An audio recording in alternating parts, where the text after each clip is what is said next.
ಸ್ನೇಹಿತರೆ, ನಮಸ್ಕಾರ.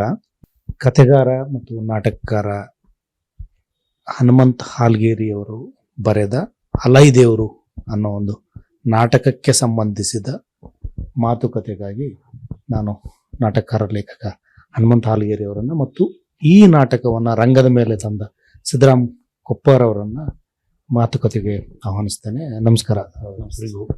ನನ್ನ ಮೊದಲನೇ ಪ್ರಶ್ನೆ, ನನ್ನ ಬಹುತೇಕ ಮಾತುಗಳು ನಮ್ಮ ಬಹುತೇಕ ಮಾತುಕತೆ ಅಲೈದೇವರು ನಾಟಕದ ಆಸ್ಪಾಸ್ನಲ್ಲೇ ಇರ್ತದೆ ಮತ್ತು ಅದು ರೂಪುಗೊಂಡ ಬಗೆ, ಅದು ರಂಗಕ್ಕೆ ಬಂದ ಸ್ವರೂಪ, ಆ ಥರದ ಸಮಕಾಲೀನ ಬದುಕು ಅದನ್ನೆಲ್ಲ ಇಟ್ಕೊಂಡು ಮಾತಾಡ್ತದೆ.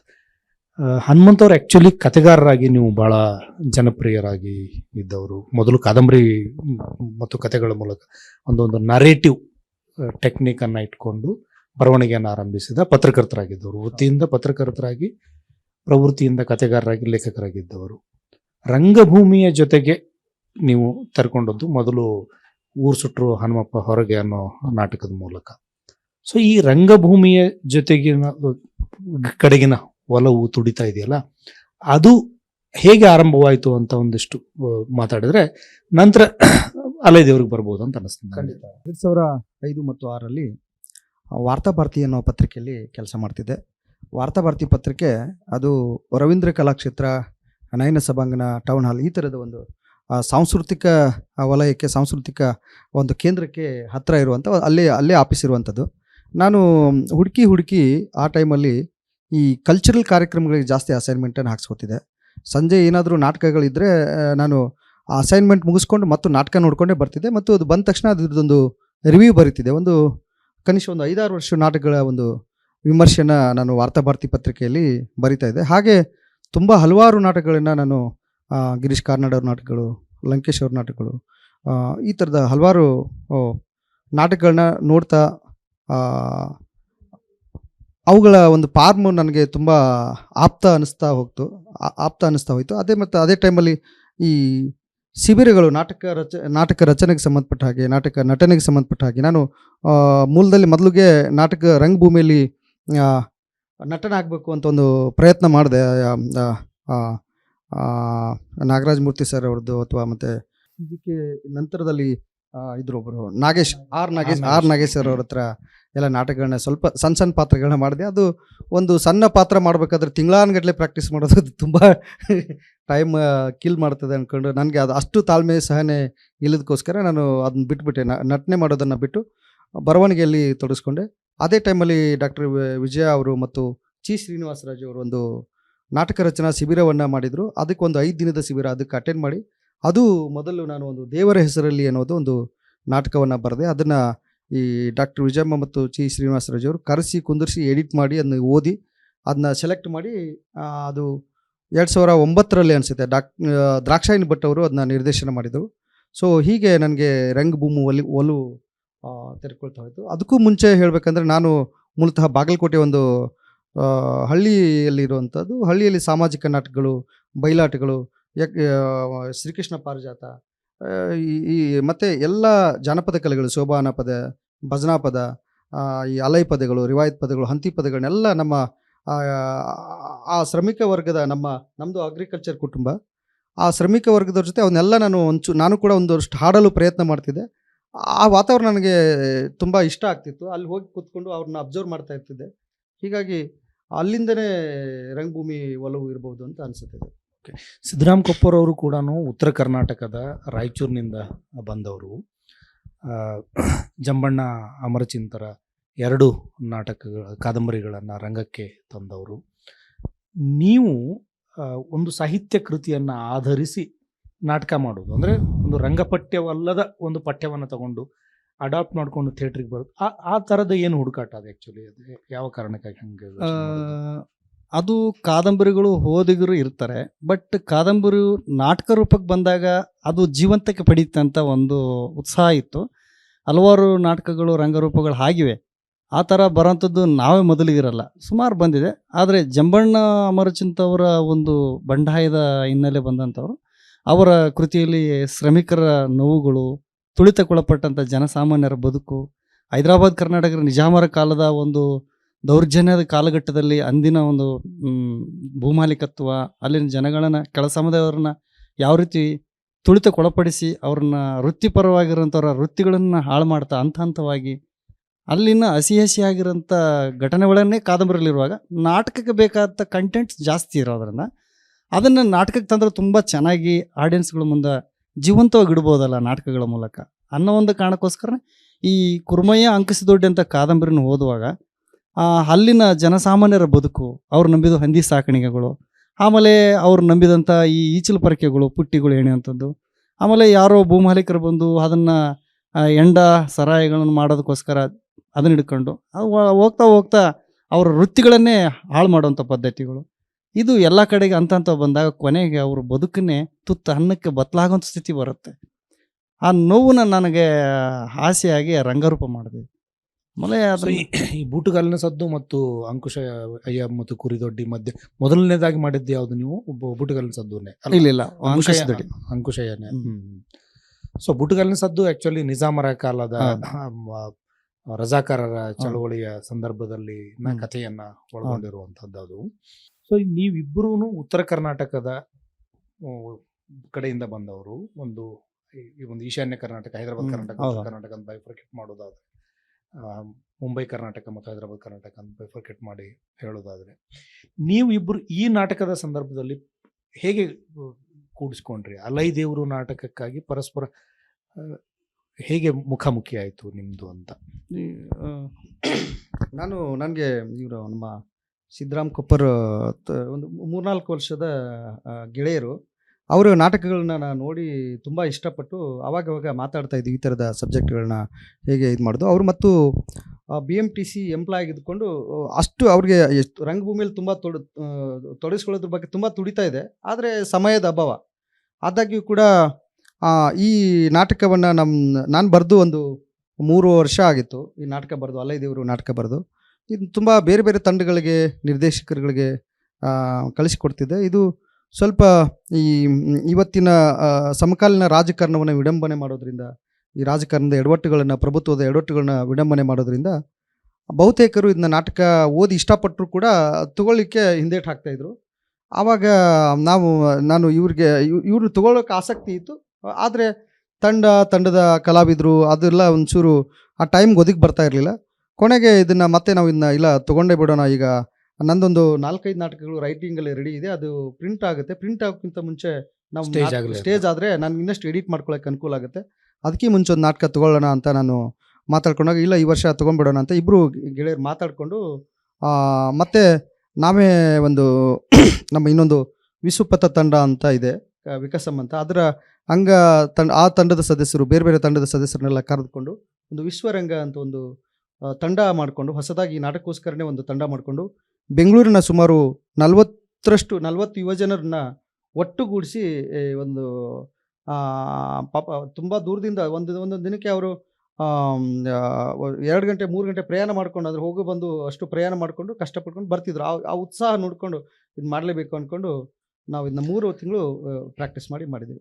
ಈಗ ಆ್ಯಕ್ಚುಲಿ ನಿಮಗೆ ಕೇಳೋದಾದ್ರೆ ಹನುಮಂತು, ನೀವು ಊರು ಸುಟ್ಟರೆ ಹನುಮಪ್ಪ ಹೊರಗೆ ಇರ್ಬೋದು, ಅಲೈ ದೇವರು ಇರ್ಬೋದು, ನೀವು ಮೊದಲು ಪ್ರಸ್ತಾಪ ಮಾಡಿದ ಒಂದು ದೇವರ ಹೆಸರಿನಲ್ಲಿ ಅನ್ನೋ ನಾಟಕ ಇರ್ಬೋದು, ಏನು ಒಟ್ಟು ನಿಮ್ಮ ನಾಟಕಗಳ ಕೇಂದ್ರ ಆಶಯ ದೇವರೇ ಆಗಿರ್ತಾನಲ್ಲ, ಏನಕ್ಕೆ ಅದು? ದೇವರ ಮನುಷ್ಯ, ಆ್ಯಕ್ಚುಲಿ ಮನುಷ್ಯ ಅಲ್ವಾ? ಮನುಷ್ಯರ ಬಗ್ಗೆ ಮಾತಾಡ್ತಾ ಇರೋದು, ಬಟ್ ದೇವರ ಹೆಸರಿನಲ್ಲಿ ಮನುಷ್ಯ ಮಾಡ್ತಾ ಇರುವ ಅವಾಂತರಗಳನ್ನ ಫೋಕಸ್ ಮಾಡೋದು ಮತ್ತು ಮನುಷ್ಯನಲ್ಲಿ ದೇವರನ್ನ ಹುಡುಕಾಟ ಮಾಡೋದು. ಸೊ ದೇವ್ರಂದ್ರೆ ಅಲ್ಟಿಮೇಟ್ ಆಗಿ ಒಳ್ಳೆತನ ಅಂತ. ಸೊ ಈ ದೇವರು ಕೇಂದ್ರ ಅನ್ನೋದು ಇವತ್ತಿನ ದಿನಗಳಲ್ಲಿ ಎಲ್ಲ ಧರ್ಮಗಳ ಮೂಲಭೂತವಾದ ಅನ್ನೋದೇನ ಏನಿದೆಯಲ್ಲ, ಅದು ಒಂದು ಅಸಹನೆಯನ್ನ, ಒಂದು ಕೇಳಿಸಿಕೊಳ್ಳಲಾಗದಂಥ ಒಂದು ಇನ್ನೊಬ್ಬರ ಮಾತನ್ನ ಕೇಳಿಸಿಕೊಳ್ಳಲಾಗದ ಒಂದು ವಾತಾವರಣವನ್ನು ಸೃಷ್ಟಿಸಿದೆ. ಸೊ ಇಂಥ ದಿನಗಳಲ್ಲಿ ದೇವ್ರ ಬಗ್ಗೆ ಮಾತಾಡೋದು ಸ್ವಲ್ಪ ಆತಂಕದ ಇದಲ್ವಾ? ಯಾವ ದೇವ್ರ ಬಗ್ಗೆ ಮಾತಾಡೋದನ್ನು, ಈ ಧರ್ಮ ಆ ಧರ್ಮ ಅನ್ನೋ ಪ್ರಶ್ನೆನೇ ಇಲ್ಲ, ಈ ಊರು ಆ ಊರು ಅನ್ನೋ ಪ್ರಶ್ನೆ ಇಲ್ಲ. ಒಟ್ಟು ದೇವರ ಬಗ್ಗೆ ಮಾತಾಡುವುದೇ ಸೂಕ್ಷ್ಮ ಅಂತ ಅನಿಸ್ತಾ ಇರುವ ವಿಚಾರ ಅಂತ ಅನಿಸ್ತಾ ಇರೋ ಕಾಲದಲ್ಲಿ ನೀವು ಅಂದ್ರೆ ದೇವ್ರ ಬಗ್ಗೆ ಮಾತಾಡೋದು ತುಂಬ ಇದಾಗ್ತದಲ್ವಾ, ಉದ್ದೇಶಪೂರ್ವಕವಾಗಿ ಅಡ್ರೆಸ್ ಮಾಡ್ತಾ ಇದ್ರಿ ಅಂತ ಅನ್ಸುತ್ತಾ ನಿಮಗೆ? ಅದು ಆ್ಯಕ್ಚುಲಿ ಏನದು ಹೆಂಗೆ ನೋಡೋದು ನಾವು ಅಂತ? ನಾನು ನಾಟಕಕಾರ ಹೌದು ಅಲ್ಲೋ ಗೊತ್ತಿಲ್ಲ, ಬಟ್ ಮೂಲತಃ ಒಬ್ಬ ಕಥೆಗಾರ. ಮೊದಲು ಮತ್ತು ನಾಟಕದ ರಂಗರೂಪ ಮಾಡಬೇಕು ಅಥವಾ ನಾಟಕ ಬರಿಬೇಕು ಅನ್ನೋಕ್ಕಿಂತ ಮುಂಚೆ ನನ್ನದೇ ಒಂದು ಕತೆಗಳನ್ನು ತೆಗೆದುಕೊಂಡು ಒಂದು ನಾಟಕ ಬರಿತೀನಿ. ಆ ಕಥೆಯಲ್ಲಿ ಅದೊಂದು ನಾಟಕೀಯ ಡ್ರಾಮೆಟಿಕ್ ಅಂಶ ಇರುವ, ನಾಟಕೀಯ ಗುಣಗಳಿರುವ, ಸೀನ್ಗಳಿರುವ ಮತ್ತು ಒಂದಿಷ್ಟು ವಿಡಂಬನೆ ಇರುವಂಥದ್ದು. ನನಗೆ ನನ್ನ ನಾಟಕಗಳ ಮೂಲ ಗುಣ ಕೂಡ, ಮೂಲಧಾತು ಕೂಡ ವಿಡಂಬನೆನೇ ಆಗಿರ್ತದೆ. ಹಾಗಾಗಿ ಅಂಥದ್ದು ನಾನು ತೊಗೊಂಡು ಇದು ಮಾಡ್ತೀನಿ. ಜೊತೆಗೆ ನನಗೆ ಪ್ರತಿ ಸಲ ನಾನು ಕೂಡ ತುಂಬ ಒಂದು ನಾನು ಈಗ ವಾರ್ತಾಭರ್ತಿ ಬರೋಕ್ಕಿಂತ ಮುಂಚೆ ಅಥವಾ ಈ ಥರದ ವಿಚಾರಗಳು ತೆರೆದುಕೊಳ್ಳೋಕ್ಕಿಂತ ಮುಂಚೆ ತುಂಬ ದೇವರನ್ನು ಹುಡುಕೊಂಡು ಹೊರಟ ಒಬ್ಬ ಯುವಕ ಅಂತ ಅನ್ಕೋಬೋದು. ನಾನಂದರೆ ಈ ತುಂಬ ಬೇರೆ ಬೇರೆ ಪಂಡ್ರಾಪುರಕ್ಕೆ ಪಾದಯಾತ್ರೆ ಹೋಗಿದ್ದೀನಿ. ಸುತ್ತಮುತ್ತಲ ನಮ್ಮ ಊರು ಸುತ್ತಮುತ್ತ ಇರುವ ಎಲ್ಲ ದೇವಸ್ಥಾನಗಳಿಗೆ ಹೋಗಿ ಇದು ಮಾಡಿ, ಈಗ ಅಂದರೆ ನಾವು ಸಣ್ಣ ಪುಟ್ಟ ಯಾರು ನಮ್ಮೂರಲ್ಲಿ ನನ್ನ ಯಾವುದೋ ಒಬ್ಬ ಗೆಳೆಯನಿಗೆ ಆರಾಮಿಲ್ಲದೆ ಇದ್ದರೆ ಅವ್ನು ಬೇಗ ಆರಾಮ ಮಾಡಿದರೆ ನಾನು ಇಷ್ಟು ನಿನಗೆ ದುಡ್ಡು ಕೊಡ್ತೀನಿ, ಇಷ್ಟು ನಿನಗೊಂದು ಜೋಡು ಗಾಯ ಹೊಡಿಸ್ತೀನಿ, ಈ ಥರದ್ದೆಲ್ಲ ಪ್ರಯೋಗಗಳು ಮಾಡಿ ವಿಫಲನಾದಾಗ ನನಗೆ ಒಂದು ಅದ್ರದ್ದು ಬಗ್ಗೆ ಒಂದು ಪ್ರಶ್ನೆ ಮತ್ತು ವಿಮರ್ಶೆ ಹುಟ್ಕೊಳ್ತು, ದೇವ್ರದ್ದು ಬಗ್ಗೆ ಏನು ಅಂತ. ಅಷ್ಟೇ ಅಲ್ಲದೆ ನಾನು ಈ ಆಧ್ಯಾತ್ಮವನ್ನಾದರೂ ಒಂಚೂರು ತಿಳ್ಕೊಂಡು, ಸರಳ ಆಧ್ಯಾತ್ಮ ಅಂದ್ಕೊಂಡು ನಾನು ಋಷಿ ಪ್ರಭಾಕರ್ ಗುರುಜಿ ಅಂತ ಇದ್ದಾರೆ. ಅವರು ಜನರಿಗೆ ತುಂಬ ಒಂದು ಸರಳವಾದ ಆಧ್ಯಾತ್ಮವನ್ನು ಬೋಧಿಸುವಂಥ ಒಬ್ಬ ಅದ್ಭುತ ಗುರು ಆಗಿದ್ರು ಅವರು. ಅವ್ರ ಹತ್ರ ನಾನೊಂದು 4 ವರ್ಷ ಇದ್ದುಕೊಂಡು ಅದನ್ನು ಕೂಡ ತುಂಬ ಅವರು ಹೇಳಿಕೊಡುವ ಧ್ಯಾನ, ಯೋಗ, ಪ್ರಾಣಾಯಾಮ ಅದನ್ನೆಲ್ಲ ನಾನು ಸಾಕಷ್ಟು ನನ್ನ ಮೇಲೆ ನಾನು ಪ್ರಯೋಗ ಮಾಡ್ಕೊಳ್ತಿದ್ದೆ, ಉಪವಾಸಗಳು ಇರ್ತಿದ್ದೆ. ನನಗೆ ಅಲ್ಟಿಮೇಟಾಗಿ ಗೊತ್ತಾಗಿರೋದು, ಮತ್ತು ಅವರು ಇದನ್ನೆಲ್ಲ ನಾನು ನನಗೆ ಹೇಳುವಾಗ ನನ್ನ ಆದಾಗ ಅವ್ರು ಏನು ಇಲ್ಲಿ ನಮಗೆ ಬೋಧನೆ ಮಾಡ್ತಿದ್ರು, ಅವರ ಒಂಟಿತನದಲ್ಲಿ ಇದ್ದಾಗ, ಅವರು ಏಕಾಂಗಿತನದಲ್ಲಿ ಅವರು ಅದಕ್ಕೆ ತದ್ವಿರುದ್ಧವಾದ್ದನ್ನು ಹೇಗೆ ಸಹಜವಾಗಿ ಬದುಕ್ತಿದ್ರು, ಸಹಜವಾದ ಬದುಕನ್ನು ಮುಚ್ಚಿಟ್ಕೊಂಡು ಹೇಗೆ ಮುಖವಾಡಗಳನ್ನ ಹಾಕ್ಕೊಂಡು ನಮಗೆ ಬೋಧನೆ ಮಾಡ್ತಿದ್ರು ಅನ್ನೋದೊಂದು ನನಗೆ ತುಂಬ ಕಾಡ್ತಾ ಇತ್ತು. ಇದೇನು ಹೀಗೆ ಅವರು ಹೇಳೋದೊಂದು, ಅವರ ಬದುಕಿನ ಅನಿವಾರ್ಯತೆಗಳು ಬೇರೆ, ಅವರ ಒಳಗಿನ ಮೂಲ ಧಾತು ಬೇರೆ, ಮೂಲ ಸ್ವಭಾವ ಬೇರೆ ಇದೆ, ಹೇಳೋದನ್ನು ಈ ರೀತಿ ಪೋಸ್ಕೊಡ್ತಾ ಇದ್ದಾರೆ. ಈ ಥರದ ನಾನು ಹುಡುಕಾಟ ಹೊರಟಾಗ ನನಗೆ ದೇವರು ಅಂತ ಅನ್ನೋದು ಗುಡಿಯಲ್ಲಿದ್ದಾನ, ನಮ್ಮೊಳಗಡೆ ಇದ್ದಾನ, ನಿಸರ್ಗದಲ್ಲಿದ್ದಾನ, ನಿಸರ್ಗದ ಚಲನೆಯಲ್ಲಿದ್ದಾನ ಅನ್ನೋದು ಒಂದು ಹುಡುಕಾಟ ಶುರುವಾಗಿರುವಂಥದ್ದು. ಮತ್ತು ಈ ಹನುಮಪ್ಪ ನಾಟಕ ಇರ್ಬೋದು ಅಥವಾ ಈ ಅಲೈದೇವರು ಇರುವಂಥದ್ದು, ಅಲ್ಲಿ ಹನುಮಪ್ಪ ನಾಟಕವನ್ನು ಯಾರು ತುಂಬ ಭಕ್ತರ, 2 ಊರಿನ ಅತಿ ಹೆಚ್ಚು ಅದು ಇಷ್ಟಪಡುವಂಥ ಭಕ್ತರು, ಆ ಹನುಮಪ್ಪ ಕೊನೆ ಕ್ಷಣದಲ್ಲಿ ದಾರಿ ಮಧ್ಯೆ ಬಂದು ಬಿದ್ದಾಗ, ನನಗೂ ಬೇಡ ನಿನಗೂ ಬೇಡ, ನಮಗೆ ಬಸವನ ಹೇಳಿಬಿಟ್ಟಿದ್ದಾನೆ ಕಾಯಕವೇ ಕೈಲಾಸ ಅಂತ, ನಾವು ಕಾಯಕ ಮಾಡಿಕೊಂಡು ನಮ್ಮ ಹೊಟ್ಟೆ ಹೊರಿತೀವಿ ಅನ್ನುವಂಥದ್ದು. ಈ ಅಲೈದೇವರು ನಾಟಕದಲ್ಲಿ ಕೂಡ ಇಲ್ಲಿ ದೇವ್ರ ಮೈ ಮೇಲೆ ಬಂದಾಗ ಅವರೆಲ್ಲ ಒಂದು ಗುಂಪು ಬಂದು ಗಲಾಟೆ ಮಾಡಿದಾಗ, ಇಲ್ಲೋ ಬಿಟ್ಬಿಡ್ರಲೇ, ನನ್ನ ಮೈ ಮೇಲೆ ದೇವ್ರು ಬಿಟ್ಬಿಡ್ರಲೇ ಅಂತ ಆ ಪಾತ್ರ ಹೇಳುವಂಥದ್ದು. ಇವೆಲ್ಲ ನನ್ನ ಎಲ್ಲೋ ನಾನು ಕಲ್ಪನೆ ಮಾಡ್ಕೊಂಡು ಬರೆದಿರುವಂಥದ್ದಲ್ಲ, ಎರಡೂ ಕೂಡ ನಿಜ ಘಟನೆಗಳ ಆದರ್ಶೇ ಬರೆದಿರುವಂಥದ್ದು. ಈಗ ನಾನು ಸಿದ್ದರಾಮ ಅವ್ರಿಗೆ ಕೇಳೋದಾದರೆ, ಅಲೈದೇವರು ನಾಟಕ ನಾನು ಬಹಳ ಮೊದಲು ಸ್ಕ್ರಿಪ್ಟ್ ಹಂತದಲ್ಲಿ ಕೊಟ್ಟಿದ್ರೆ ನಾನು ನೋಡಿದ್ದೆ. ನಾನು ಅದನ್ನ ಹೆಚ್ಚು ಮಾತುಗಳೇ ಪ್ರಧಾನವಾಗಿರುವ ನಾಟಕ ಅದು, ಥಿಯೇಟ್ರಿಕಲ್ಗಳಿಗಿಂತ. ಅಂದರೆ ಇಡೀ ನಾಟಕದ ಎಲ್ಲವೂ ಸಂಭವಿಸುವುದು ಮಾತುಗಳಲ್ಲೇ ಸಂಭವಿಸ್ತದೆ. ನೀವು ರಂಗಭೂಮಿಗೆ ಅದನ್ನ ಅಳವಡಿಸುವಾಗ ಯಾವ ಥರದ ಒಂದು ಆ ಮಾತುಗಳನ್ನು ಏನು ಮಾಡಿದ್ರಿ ನೀವು? ನಿಮ್ಮ ಟ್ರೀಟ್ಮೆಂಟ್ ಏನಿತ್ತು ಅಂತ ನನಗೆ ಕುತೂಹಲ. ಆ್ಯಕ್ಚುಲಿ ನಮ್ಮ ಟ್ರೀಟ್ಮೆಂಟ್ ಅನ್ನೋದಕ್ಕಿಂತಲೂ ಬರಹಗಾರ ಬರೆದಿರೋದ್ರಲ್ಲಿ ಆ ಮಾತುಗಳು ಅನಿವಾರ್ಯ, ಎಲ್ಲ ಕಾಲಕ್ಕೆ ಆಗಲ್ಲ. ನಾಟಕ ಎಷ್ಟಾಗಬೇಕು ಅಷ್ಟು ಮಾತ್ರ ನಾಟಕ ಆಗುತ್ತೆ, ಬರೆದದ್ದೆಲ್ಲ ನಾಟಕ ಆಗಲ್ಲ. ಹಾಗಾಗಿ ಆಮೇಲೆ ನನ್ನ ಸವಾಲು ಅದರಲ್ಲಿ ತುಂಬ ನಮ್ಮ ಹೈದರಾಬಾದ್ ಕರ್ನಾಟಕದಲ್ಲಿ ಇರೋಂಥ ಒಂದು ಕುಣಿತ, ಆಮೇಲೆ ಆ ಭಾಷೆ, ಈಗಿನ ನಮ್ಮ ದಕ್ಷಿಣ ಕನ್ನಡದ ಈಗಿನ ಕಲಾವಿದರಿಗೂ ಬರೋಂಥ ಯಂಗ್ಸ್ಟರ್ಸ್ಗಳಿಗೆ ಭಾಷೆ ಹಿಡಿತಾನೂ ಇರಲ್ಲ. ಬಟ್ ಹೊಸತನದಲ್ಲಿ ಬರೋದ್ರಿಂದ ಅದನ್ನು ತುಂಬ ಸವಾಲಾಗುತ್ತೆ. ಬಟ್ ನನಗೆ ಅಷ್ಟೊಂದೇನು ಟಫ್ ಅಂತ ಅನ್ನಿಸ್ಲಿಲ್ಲ. ಬಟ್ ಅದನ್ನು ಹೇಗೆ ಮಾಡ್ಬೋದು ಸರಳವಾಗಿ ಹೇಳಕ್ಕೆ ಪ್ರಯತ್ನ ಪಟ್ಟಿದೆ. ಬಟ್ ಅದನ್ನು ತಗೊಂಡಿದ್ದಾರೆ. ಹನುಮಂತ್, ಇದು ಅಲಾಯ್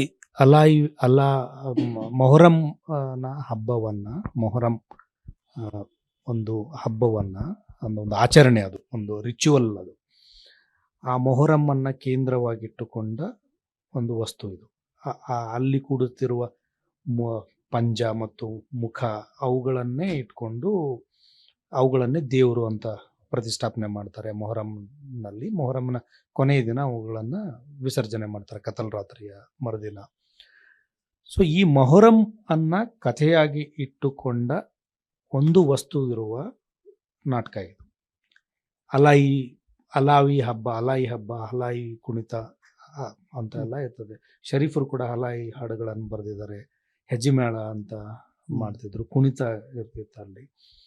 ಸೊ ಈ ಒಂದು ಗ್ರಾಮೀಣ ಬದುಕನ್ನ ಸಂಭ್ರಮಿಸುವ, ಎಲ್ಲವನ್ನೂ ಮರೆತು ಸಂಭ್ರಮಿಸುವ ಒಂದು ಆಕ್ಚುಲಿ ಮೊಹರಂ ಅಂತ ಅನ್ನೋದು ಒಂದು ಸಂಕಟದ ಹಬ್ಬ. ಒಂದು ಸಾವು, ಬಲಿದಾನ, ತ್ಯಾಗ, ಅದನ್ನ ಸಾಂಕೇತಿಕವಾಗಿ ಹೇಳುವ ಹಬ್ಬ ಅದು, ನಂಬುವ ಹಬ್ಬ ಅದು.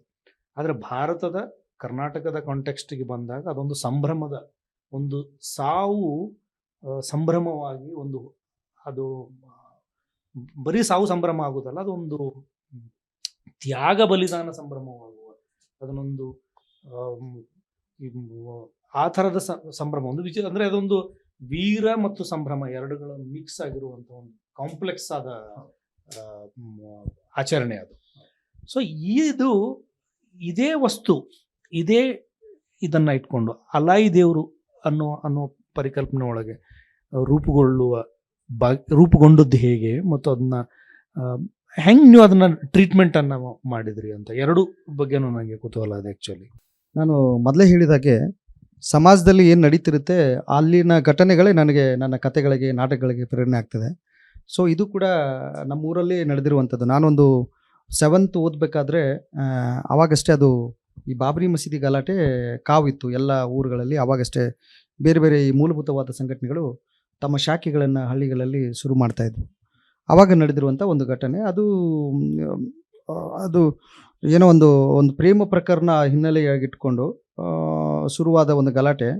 ಕೊನೆ ದಿನ ಮಸೂತಿ ಅದು ದೇವರುಗಳನ್ನು, ಪಂಜಾಗಳನ್ನು ಹೊತ್ಕೊಂಡು ಹಿಂಗೆ ಒಂದು ಮೇಲ್ಜಾತಿ ಒಂದು ಹಿಂದೂ ಓಣಿಯಲ್ಲಿ ಹಾಯ್ದು ಹೋಗಬೇಕಾದ್ರೆ ಅಲ್ಲಿ ಆ ದೇವರುಗಳನ್ನ ತಡೆದು ಬಿಡ್ತಾರೆ. ತಡೆದು ಸತ್ಯ ಹೇಳು, ಅವ್ರು ಎಲ್ಲಿ ಓಡೋದ್ರು ಅದು ನಿಜವಾಗಿ ಅಂತ ಈ ದೇವರುಗಳ ಎದೆ ಮೇಲೆ ಅಂಗಿ ಹಿಡ್ಕೊಂಡು ಅವರು ಗಲಾಟೆ ಮಾಡ್ತಾರೆ. ಗಲಾಟೆ ಮಾಡಿದಾಗ ಇವರು ಈ ಭಕ್ತರು ಮತ್ತು ಸೌಹಾರ್ದಯುತವಾಗಿ ಬದುಕೋರು. ಅದಕ್ಕೆ ಅಷ್ಟು ಅವ್ರಿಗೆ ಈ ಥರದ ಉತ್ತರಗಳನ್ನು ಕೊಡೋದು, ಇದ್ರ ಹಿನ್ನೆಲೆ ಏನು ಗೊತ್ತಿರೋದಕ್ಕೆ ಕಾರಣ ಎಲ್ಲ ಶ್ರಮಿಕ ವರ್ಗದವರು, ರೈತರು, ಕುರಿಕಾಯರು, ದನಕಾಯರು.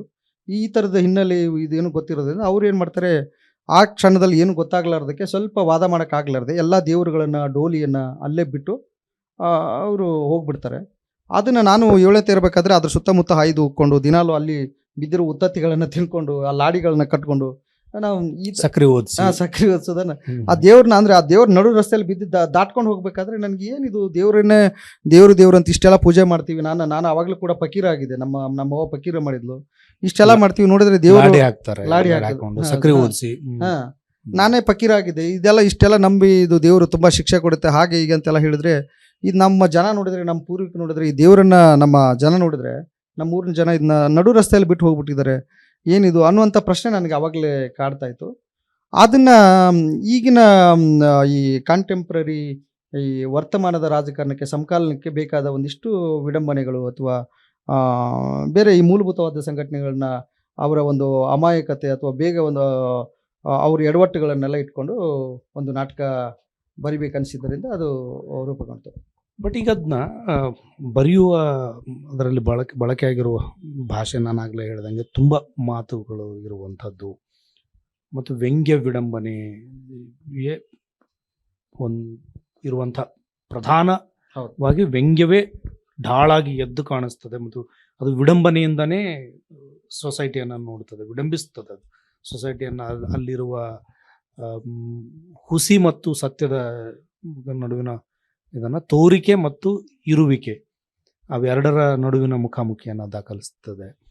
ಹೀಗೆ ದಾಖಲಿಸುವಂಥದ್ದು ವರ್ತಮಾನದ ನ್ಯೂಸ್ ಪೇಪರ್ ಆದಿಯಾಗಿ, ಮಾಧ್ಯಮಗಳ ಆದಿಯಾಗಿ, ಲೋಕ ವರ್ತಮಾನಕ್ಕೆ ಬೆನ್ನು ತೋರಿಸಿ ನಡೆಯುವ ಕಾಲಘಟ್ಟದಲ್ಲಿ ವರ್ತಮಾನಕ್ಕೆ ಮುಖಾಮುಖಿ ಅಂದರೆ ಬರೀ ಈವನ್ ಕವಿಗಳು ಸಹಿತ, ಕನ್ನಡದ ಕವಿಗಳು, ಭಾರತದ ಕವಿಗಳು, ಮಾಧ್ಯಮಗಳು, ಯಾರ್ಯಾರು ಏನೇನು ಹೇಳಬೇಕಾಗಿತ್ತು ಅವರೆಲ್ಲರೂ ಬೆನ್ನು ತೋರಿಸಿ ಹೋಗುವ ಕಾಲದಲ್ಲಿ ಒಂದು ಮೆಟಫರ್ಗಳ ಮೂಲಕ ಹೇಳುವ ಒಂದು ಅಡಗುದಾಣಗಳನ್ನು ಸೃಷ್ಟಿಸಿಕೊಳ್ಳುತ್ತಿರುವ, ಸಂಕೇತಗಳ ಮೂಲಕ ಮಾತಾಡ್ತಾ ಅಡಗುದಾಣಗಳಲ್ಲಿ ಸೃಷ್ಟಿಸಿಕೊಂಡು ಆ ಅಡಗುದಾಣಗಳಲ್ಲಿ ಇದ್ದು ಹೊರಗಡೆಯಿಂದ ನೋಡುವ ಒಂದು ಸೇಫರ್ ಜೂನ್ನಲ್ಲಿ ಇರುವ ಕಾಲದಲ್ಲಿ ರಿಸ್ಕ್ ಅಂತ ಅನ್ಸಲ್ವಾ ನಿಮ್ಗಿದು?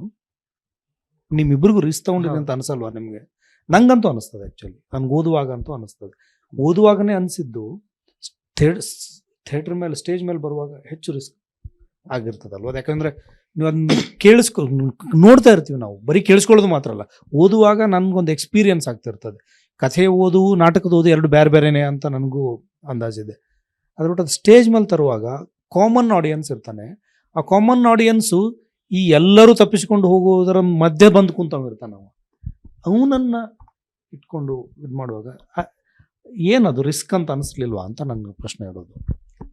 ನಾನು ಅದೇ ಕತೆ ಅಥವಾ ನಾಟಕಗಳನ್ನ ಬರಿಬೇಕಾದ್ರೆ ಇದು ನನಗೆ ಇದು ಸ್ಟೇಜ್ ಮೇಲೆ ಹೋಗುತ್ತೆ, ನಾಟಕವಾಗುತ್ತೆ ಅಂತ ಅಂದ್ಕೊಂಡು ಅದು ನನಗೆ ತುಂಬ ಒತ್ತಿಸಿ ಬರೀಲೇಬೇಕಂದಾಗ ಬರ್ಸ್ಕೊಂಡಿರುವಂಥ ಒಂದು ನಾಟಕ ಇದು. ಈ ಸ್ಟೇಜ್ ಮೇಲೆ ಹೋಗುತ್ತೆ, ಈ ಥರದ್ದೆಲ್ಲ ಈ ಬೇರೆ ಥರದ ಪ್ರತಿಕ್ರಿಯೆಗಳು ಬರುತ್ತೆ ಅಥವಾ ರಿಸ್ಕ್ ಅನಿಸುತ್ತೆ ಅಂತ ನಾನು ಅದನ್ನ ಯಾವುದಕ್ಕೂ ವಿಚಾರ ಮಾಡಲಾರ್ದೆ ಸುಮ್ಮನೆ ಬರಿತಾ ಹೋಗ್ತಾ ಇರ್ತೀನಿ. ನನಗೆ ಮತ್ತು ನೀವು ಹೇಳಿದಾಗೆ ತುಂಬ ಮಾತು ಇದೆ ಅಂತ ಅನ್ನೋದನ್ನು ನಾನು ಪೂರ್ತಿಯಾಗಿ ಒಪ್ಪಲ್ಲ. ಅದರಲ್ಲಿ ತುಂಬ ಒಂದು ಹಳ್ಳಿಯ ಬದುಕು, ಗ್ರಾಮೀಣ ಬದುಕು, ಕೊಡ ತೆಗೆದುಕೊಳ್ಳುವ ಪೂರ್ತಿಯಾಗಿ ಇದು ಒಂದು ಸಂಭ್ರಮ, ಅವರ ಸಣ್ಣತನಗಳು, ಅವರ ಇದು ಅವರ ಬದುಕು. ನಾನು ಮಾತು ಅಂತ ಹೇಳೋದು ನಂದೊಂದು ಕ್ರಿಟಿಸಿಸಮ್ ಅನ್ನೋ ಅರ್ಥದೊಳಗೆ ಅಲ್ಲ. ಅಂದ್ರೆ ಮಾತಿನ ಮೂಲಕವೇ ಸಂಭವಿಸುವ ಪ್ರಕ್ರಿಯೆ ಇದೆ ಅಲ್ಲಿ. ಇಡೀ ಪ್ರಾಸೆಸ್ ನಡೀತಾ ಇರೋದನ್ನೇ ಇಬ್ಬರ ಮಾತುಗಳ ಮೂಲಕ, ಅಂದ್ರೆ ಥಿಯೇಟರ್ ನಲ್ಲಿ ಆಗುದೇ ಅದು. ಇಬ್ರು ಮಾತಾಡಿದ್ರೆ ಮಾತ್ರ, ನಾನ್ ಮಾತಾಡುವಾಗ ನೀವು ನಾವಿಬ್ಬರು ಮಾತಾಡ್ತಾ ಇರೋದ್ರಿಂದ ಒಂದು ನಾಟಕೀಯವಾದ ಒಂದು ಅಂಶ ಸ್ಟೇಜ್ ಮೇಲೆ ಬರ್ತದೆ. ಸೊ ನಾನು ಮಾತು ಅಂತ ಹೇಳುವಾಗ ಥಿಯೇಟ್ರಿಕಲ್ ಆಸ್ಪೆಕ್ಟ್ ಅನ್ನ ಅವ್ರಿಗೆ ರಂಗಕ್ಕೆ ತರುವಾಗ ಇಲ್ಲ ಮಾತಾಡ್ತಾ ಇದ್ದೆ ನಾನು. ಬಟ್ ನಾನು ಕ್ರಿಟಿಸಿಸಮ್ ಅನ್ನೋ ಅರ್ಥದೊಳಗಲ್ಲ. ಬಟ್ ನನಗೆ ಒಟ್ಟು ಒಂದು ವರ್ತಮಾನಕ್ಕೆ ಮುಖಾಮುಖಿಯಾಗುವ ಇದೆಯಲ್ಲ, ಅದು ಎಷ್ಟು ಸೂಕ್ಷ್ಮ ಆಗಿಬಿಟ್ಟಿದೆ ಅಂತಂದ್ರೆ ಆ ಆತಂಕದ ಕ್ಷಣಗಳ ಬಗ್ಗೆ ನಂಗೆ ಇಲ್ಲ. ನಾನು ಒಬ್ಬ ಸಮಾಜದ ಭಾಗವೇ ಆಗಿರೋದ್ರಿಂದ ನೀವು ಹೇಳೋದು ನನಗೆ ಅದೇ ಆತಂಕ ಇದ್ದೇ ಇರುತ್ತೆ. ಮತ್ತು ನಾನು ಆ ಎಚ್ಚರಿಕೆನ ಆದಷ್ಟು ಆ ಎಚ್ಚರಿಕೆಯನ್ನು ಇಟ್ಕೊಂಡೇ ಬರೆಯೋಕ್ಕೆ ಪ್ರಯತ್ನ ಮಾಡ್ತೀನಿ.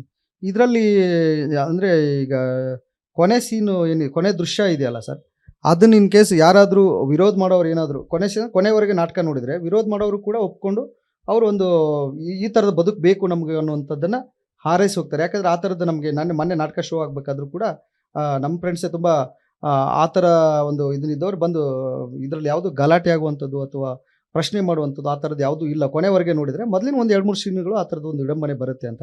ಆ ನಂತರದ ಬರೋದೆಲ್ಲ ಊರಿನ ಕೊಡತೊಳ್ಳುವಂಥದ್ದು. ಅಲ್ಲಿ ಕೂಡ ತುಂಬ ಶರೀಫ ಸಿದ್ದಾರೂಢರ ಫಾಲೋವರ್ಸ್ ಆದ ಮೊನಪಜ ಇದ್ದಾರೆ. ಮತ್ತು ಹಳ್ಳಿಯ ಒಂದು ಕುರಿ ಕಾಯುವ ಒಂದು ಶ್ರಮಿಕ ವರ್ಗದ ಯೂತ್ಸ್ ಇದ್ದಾರಲ್ಲ, ಅವರು at a time same time ಈ ಮೂಲಭೂತವಾದ ಸಂಘಟನೆ ಶಾಖೆಗಳಿಗೆ ಹೋಗ್ತಾರೆ, ಮತ್ತೆ ಬಿಡು ಮಾಡ್ಕೊಂಡು ಬಂದು ಹೆಜ್ಜೆ ಕುಣಿತಾ ಇರ್ತಾರೆ. ಅವ್ರಿಗೆ ಎಲ್ಲನೂ ಒಟ್ಟು ಒಂದು ಸಂಘಟನೆ, ಇದು ಒಂದು ಗುಂಪು, ಒಂದು ಹಬ್ಬದ ವಾತಾವರಣ ಈ ಥರದ್ದು ಬೇಕು ಅವ್ರಿಗೆ. ಇದೇನೋ ಅರ್ಥನೇ ಆಗ್ತಿಲ್ಲ ಅವ್ರಿಗೆ. ಇದನ್ನೆಲ್ಲ ಇಟ್ಕೊಂಡು ನಾನು ಈ ನಾಟಕದಲ್ಲಿ ಏನು ಹೇಳಕ್ಕೆ ಹೋಗ್ತಾ ಇದ್ದೀನಿ ಅಂದರೆ, ಅದು ಪೂರ್ತಿಯಾಗಿ ಅದು ಅಕಸ್ಮಾತ್ ಆದರೂ ಏನಾದರೂ ವಿರೋಧ ಮಾಡೋರು ಯಾರಾದರೂ ಪೂರ್ತಿ ನಾಟಕ ನೋಡಿದರೆ ಖಂಡಿತವಾಗಿ ನೋಡಲ್ಲ ಅವರು. ಮತ್ತು ನಾನು ಅದೇ ಅದರಲ್ಲಿ ಎಷ್ಟು ಸಕ್ಸಸ್ ಆಗಿದ್ದೀನಿ ಅಂತ ಗೊತ್ತಿಲ್ಲ.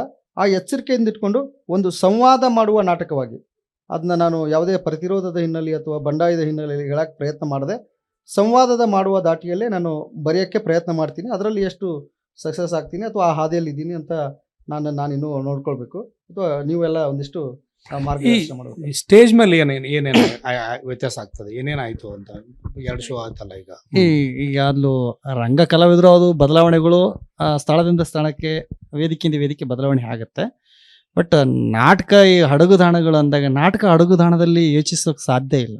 ಮಾಧ್ಯಮ ರಂಗಭೂಮಿ ಮಾತನಾಡುವಂಥ ಮಾಧ್ಯಮ, ಅದು ಸತ್ಯ ಹೇಳೋಕ್ಕೆ ಪ್ರಯತ್ನ ಪಡುವಂಥದ್ದೇ ಜಾಗ ಇರೋದೇ ರಂಗಭೂಮಿ. ಸೌಹಾರ್ದತೆಯಿಂದ ಬಾಳಬೇಕು, ಬದುಕಬೇಕು ಅನ್ನೋದು, ಬದುಕನ್ನು ಕಟ್ಟಿಕೊಡೋದೇ ರಂಗಭೂಮಿ. ಅದು ಒಂದು ರಂಗಭೂಮಿ ಅಂದರೆ ಒಂದು ವಿಶ್ವವಿದ್ಯಾಲಯ ಇದ್ದಂಗೆ. ಅಲ್ಲಿ ಎಲ್ಲ ಕಲೆಗಳ ಸಂಗಮವೇ ತಾಯಿ ತವರೂರು ಅನ್ನೋದೇ ರಂಗಭೂಮಿ. ಅಲ್ಲಿನ ನಾವು ಮಾತಾಡಲಿ ಭ್ರಷ್ಟತನ ನಾವು ಮಾಡೋಕ್ಕಾಗಲ್ಲ.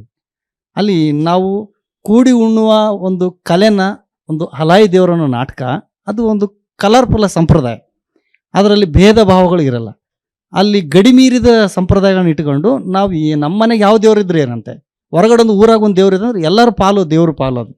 ಹಾಗಾಗಿ ಅಲ್ಲಿ ಕೂಡಿ ಉಣ್ಣೋದನ್ನು ಕಲಿಸ್ಕೊಡಂಥದ್ದೇ ಸೌಹಾರ್ದದ ಕಟ್ಟಿಕೊಡೋದೇ ನಾಟಕ. ಆ ನಾಟಕ ಮೂಲಕ ನಾವು ಮಾತನಾಡ್ತೇವೆ. ಮಾತುಗಳು ಇವತ್ತಿನ ಸಮಾಜದಲ್ಲಿ ಇವತ್ತು ಮಾತನಾಡೋರ ಸಂಖ್ಯೆ ಕಡಿಮೆ ಆಗಿದೆ.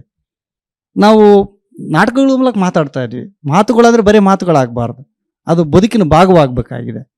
ಈ ಚಿತ್ರಕಲಾವಿದರು ಚಿತ್ರಗಳ ಮೂಲಕ ಮಾತನಾಡ್ತಾ ಇದ್ದಾರೆ, ಕಾವ್ಯಗಳವರು ಕಾವ್ಯಗಳ ಮೂಲಕ ಮಾತನಾಡ್ತಾ ಇದ್ದಾರೆ, ರಂಗಭೂಮಿಯವರು ನಟನೆಗಳ ಮೂಲಕ ಮಾತನಾಡಬೇಕಾಗಿದೆ, ಮಾಧ್ಯಮಗಳು ಬೇರೆ ರೀತಿಯಲ್ಲಿ ಕೆಲಸ ಮಾಡಬೇಕಾಗಿದೆ. ನಾವು ಜನಸಾಮಾನ್ಯರ ಬದುಕಿನ ಮಧ್ಯೆ ನಾವು ಬದುಕೋರಾಗಿರೋದ್ರಿಂದ ನಮಗೆ ಯಾವ ಎಡನೂ ಇಲ್ಲ ಬಲನೂ ಇಲ್ಲ. ನಾವು ಸಾಮಾನ್ಯರಂತಲೇ ಸತ್ಯ ಹೇಳೋಕ್ಕೆ ಪ್ರಯತ್ನಿಸಬೇಕು ಅಷ್ಟೇ. ಅದನ್ನು ಬೇರೆ ರೀತಿಯಲ್ಲಿ ತಗೋಬೋದು, ಅದನ್ನು ನೆಗೆಟಿವ್ ಆಗಿ ತಗೋಬೋದು, ಪಾಸಿಟಿವ್ ಆಗಿ ತಗೋಬೋದು. ಎಲ್ಲ ವರ್ಗದ ಜನ ಇದ್ದಾರೆ. ತಗೊಳ್ಳೋ ವರ್ಗ ಅದು ಸರ್ ಹೇಳಿದಾಗೇ ಪ್ರಾಮಾಣಿಕ ನಾಟಕ ನೋಡಿದಾಗ ನಮ್ಮ ಆಯ್ಕೆ ಏನು. ನಾನು ಒಂದು ಸಮಾಜದಲ್ಲಿದ್ದೀನಿ, ನಾನು ಒಬ್ಬರನ್ನ, ಅದು ನಾಟಕದಲ್ಲಿ ಒಂದು ಭಾಷೆ ಒಂದು ಡೈಲಾಗ್ ಬರುತ್ತೆ, ಎಲ್ಲರೂ ಅವರವರ ಒಳಗಣ್ಣಿನಿಂದ ನೋಡಿದರೆ ಎಲ್ಲ ಸತ್ಯಗಳು ಗೊತ್ತಾಗತ್ತೆ ಅಂತ. ಆದರೆ ನಾವು ಒಳಗಣ್ಣಿನಿಂದ ನೋಡೋಕ್ಕೆ ಪ್ರಯತ್ನಿಸೋದಿಲ್ಲ. ನಾವು ಕೃತಕವಾದ ಕಣ್ಣುಗಳಿಂದ ನೋಡೋದ್ರಿಂದ ನಾವೆಲ್ಲ ನೆಗೆಟಿವ್ ಆಗಿ ನೋಡೋಕ್ಕೆ ಸಾಧ್ಯ ಆಗುತ್ತೆ. ನಟರಲ್ಲಿ ನಾವು ಆ ಭ್ರಷ್ಟತನ ಸೃಷ್ಟಿ ಮಾಡೋಕ್ಕಾಗಲ್ಲ. ಹೇಳೋದನ್ನು ಪ್ರಾಮಾಣಿಕವಾಗಿ ಬರಹಗಾರರು ಬರೆದಿದ್ದಾರೆ. ನನ್ನ ಪ್ರಯತ್ನ ಪ್ರಕಾರ ನಾನು ಮಾಡೋಷ್ಟು ಪ್ರಯತ್ನ ಮಾಡಿದ್ದೀನಿ. ನನ್ನ ನಾಟಕಗಳು ಇರೋದಾಗಿ ವೈಚಾರಿಕವಾಗಿದ್ದಾವೆ, ಪ್ರಶ್ನೆಗಳು ಎತ್ತುತ್ತವೆ, ಪ್ರಶ್ನೆಗಳು ಉತ್ತರಿಸುವಷ್ಟು ಸಾಮರ್ಥ್ಯ ಕೂಡ ಅದರಲ್ಲಿ ಇರುತ್ತೆ. ನಾವು ಯಾರನ್ನೂ ಹರ್ಟ್ ಮಾಡೋ ಉದ್ದೇಶಕ್ಕಾಗಿ ನಾಟಕ ಮಾಡೋದಲ್ಲ. ಇಲ್ಲಿ ನಾವು ನಾಟಕ ಮಾಡಬೇಕಾದ್ರೆ ಒಂದು ಒಳ್ಳೆ ಸಮಾಜದಲ್ಲಿ ನಾವು ನಾಟಕಗಳ ಮೂಲಕ ನಮ್ಮನ್ನು ನಾವು ಹಂಚ್ಕೊಳ್ಳೋಣ, ನಮ್ಮ ಭಾವನೆಗಳು ಹಂಚ್ಕೊಳ್ಳೋಣ, ನಮ್ಮ ಕನಸುಗಳನ್ನು ಹಂಚ್ಕೊಳ್ಳೋಣ. ಆ ಕಾರಣಕ್ಕಾಗಿ ಒಂದು ಕನಸು ಅನ್ನೋದೇ ಒಂದು ನಾಟಕ. ಆ ಕನಸನ್ನು ನನಸು ಅನ್ನೋ ರೀತಿಯಲ್ಲಿ ತಗೊಳ್ಳೋ ಆಡಿಯನ್ಸ್ಗಳ ಮೇಲೆ ಡಿಪೆಂಡ್ ಆಗುತ್ತೆ. ಹಾಗಾಗಿ ಒಂದು ನಾಟಕ ಒಂದು ಜನಸಾಮಾನ್ಯರ ಧ್ವನಿಯಾಗಿ ಮುಂದುವರಿಬೇಕು. ಆ ಮುಂದುವರಿತನ ಕಾರಣಕ್ಕೋಸ್ಕರ ನಾನು ಆಲಗೇರಿ ಸರ್ದು ಎಷ್ಟೋ ನಾಟಕಗಳಿದ್ದಾವೆ. ಎಷ್ಟೋ ನಾಟಕಗಳು ಯಾರನ್ನೂ ನಂಬಿಸುವ ನಾಟಕಗಳು ಬರ್ತವೆ. ಚಪ್ಪಾಳೆಗಾಗಿ ನಾಟಕಗಳಾಗ್ತವೆ. ಚಪ್ಪಾಳೆಗಳಲ್ಲ, ವಿಚಾರಕ್ಕಾಗಿ ನಾಟಕ ಅನ್ನೋದೇ ನನ್ನ ಉದ್ದೇಶ. ವಿಚಾರಗಳಾಗಬೇಕು, ವಿಚಾರಿಸುವಂಥ ಪರಂಪರೆ ಸೃಷ್ಟಿಸಬೇಕು, ಪ್ರಶ್ನಿಸುವಂಥ ಪ್ರಶ್ನೆ ಸಮಾಜ ಸೃಷ್ಟಿಸಬೇಕು ಅನ್ನೋ ಒಂದು ಆ ಥರ ಒಂದು ರಂಗ ಮಾಧ್ಯಮ ಅನ್ನೋದು ಆ ರೀತಿ ತಗೋಬೇಕನ್ನೋದು ನನ್ನ ಉದ್ದೇಶ. ಬಟ್ ಸಿದ್ಧ ಮಾದರಿ ಸಿದ್ಧಾಂತಗಳಿದ್ದಾವೆ, ಅದನ್ನು ಹೊಡೆದು ಕಟ್ಟುವಂಥ ಯುವ ಪರಂಪರೆ ಬೆಳಿಬೇಕಾಗಿದೆ. ರಂಗಭೂಮಿಗೆ ಸುಮಾರು ಜನ ಬರ್ತಾ ಇದ್ದಾರೆ, ಏನೇನೋ ಕನಸುಗಳು ಇಟ್ಕೊಂಡು ಬರ್ತಾರೆ. ಒಂದು ನಾಟಕಕ್ಕೆ ನೆಕ್ಸ್ಟ್ ಹೀರೋ ಆಗಬೇಕು, ಹೀರೋನೇ ಆಗ್ಬೇಕಂತಾರೆ.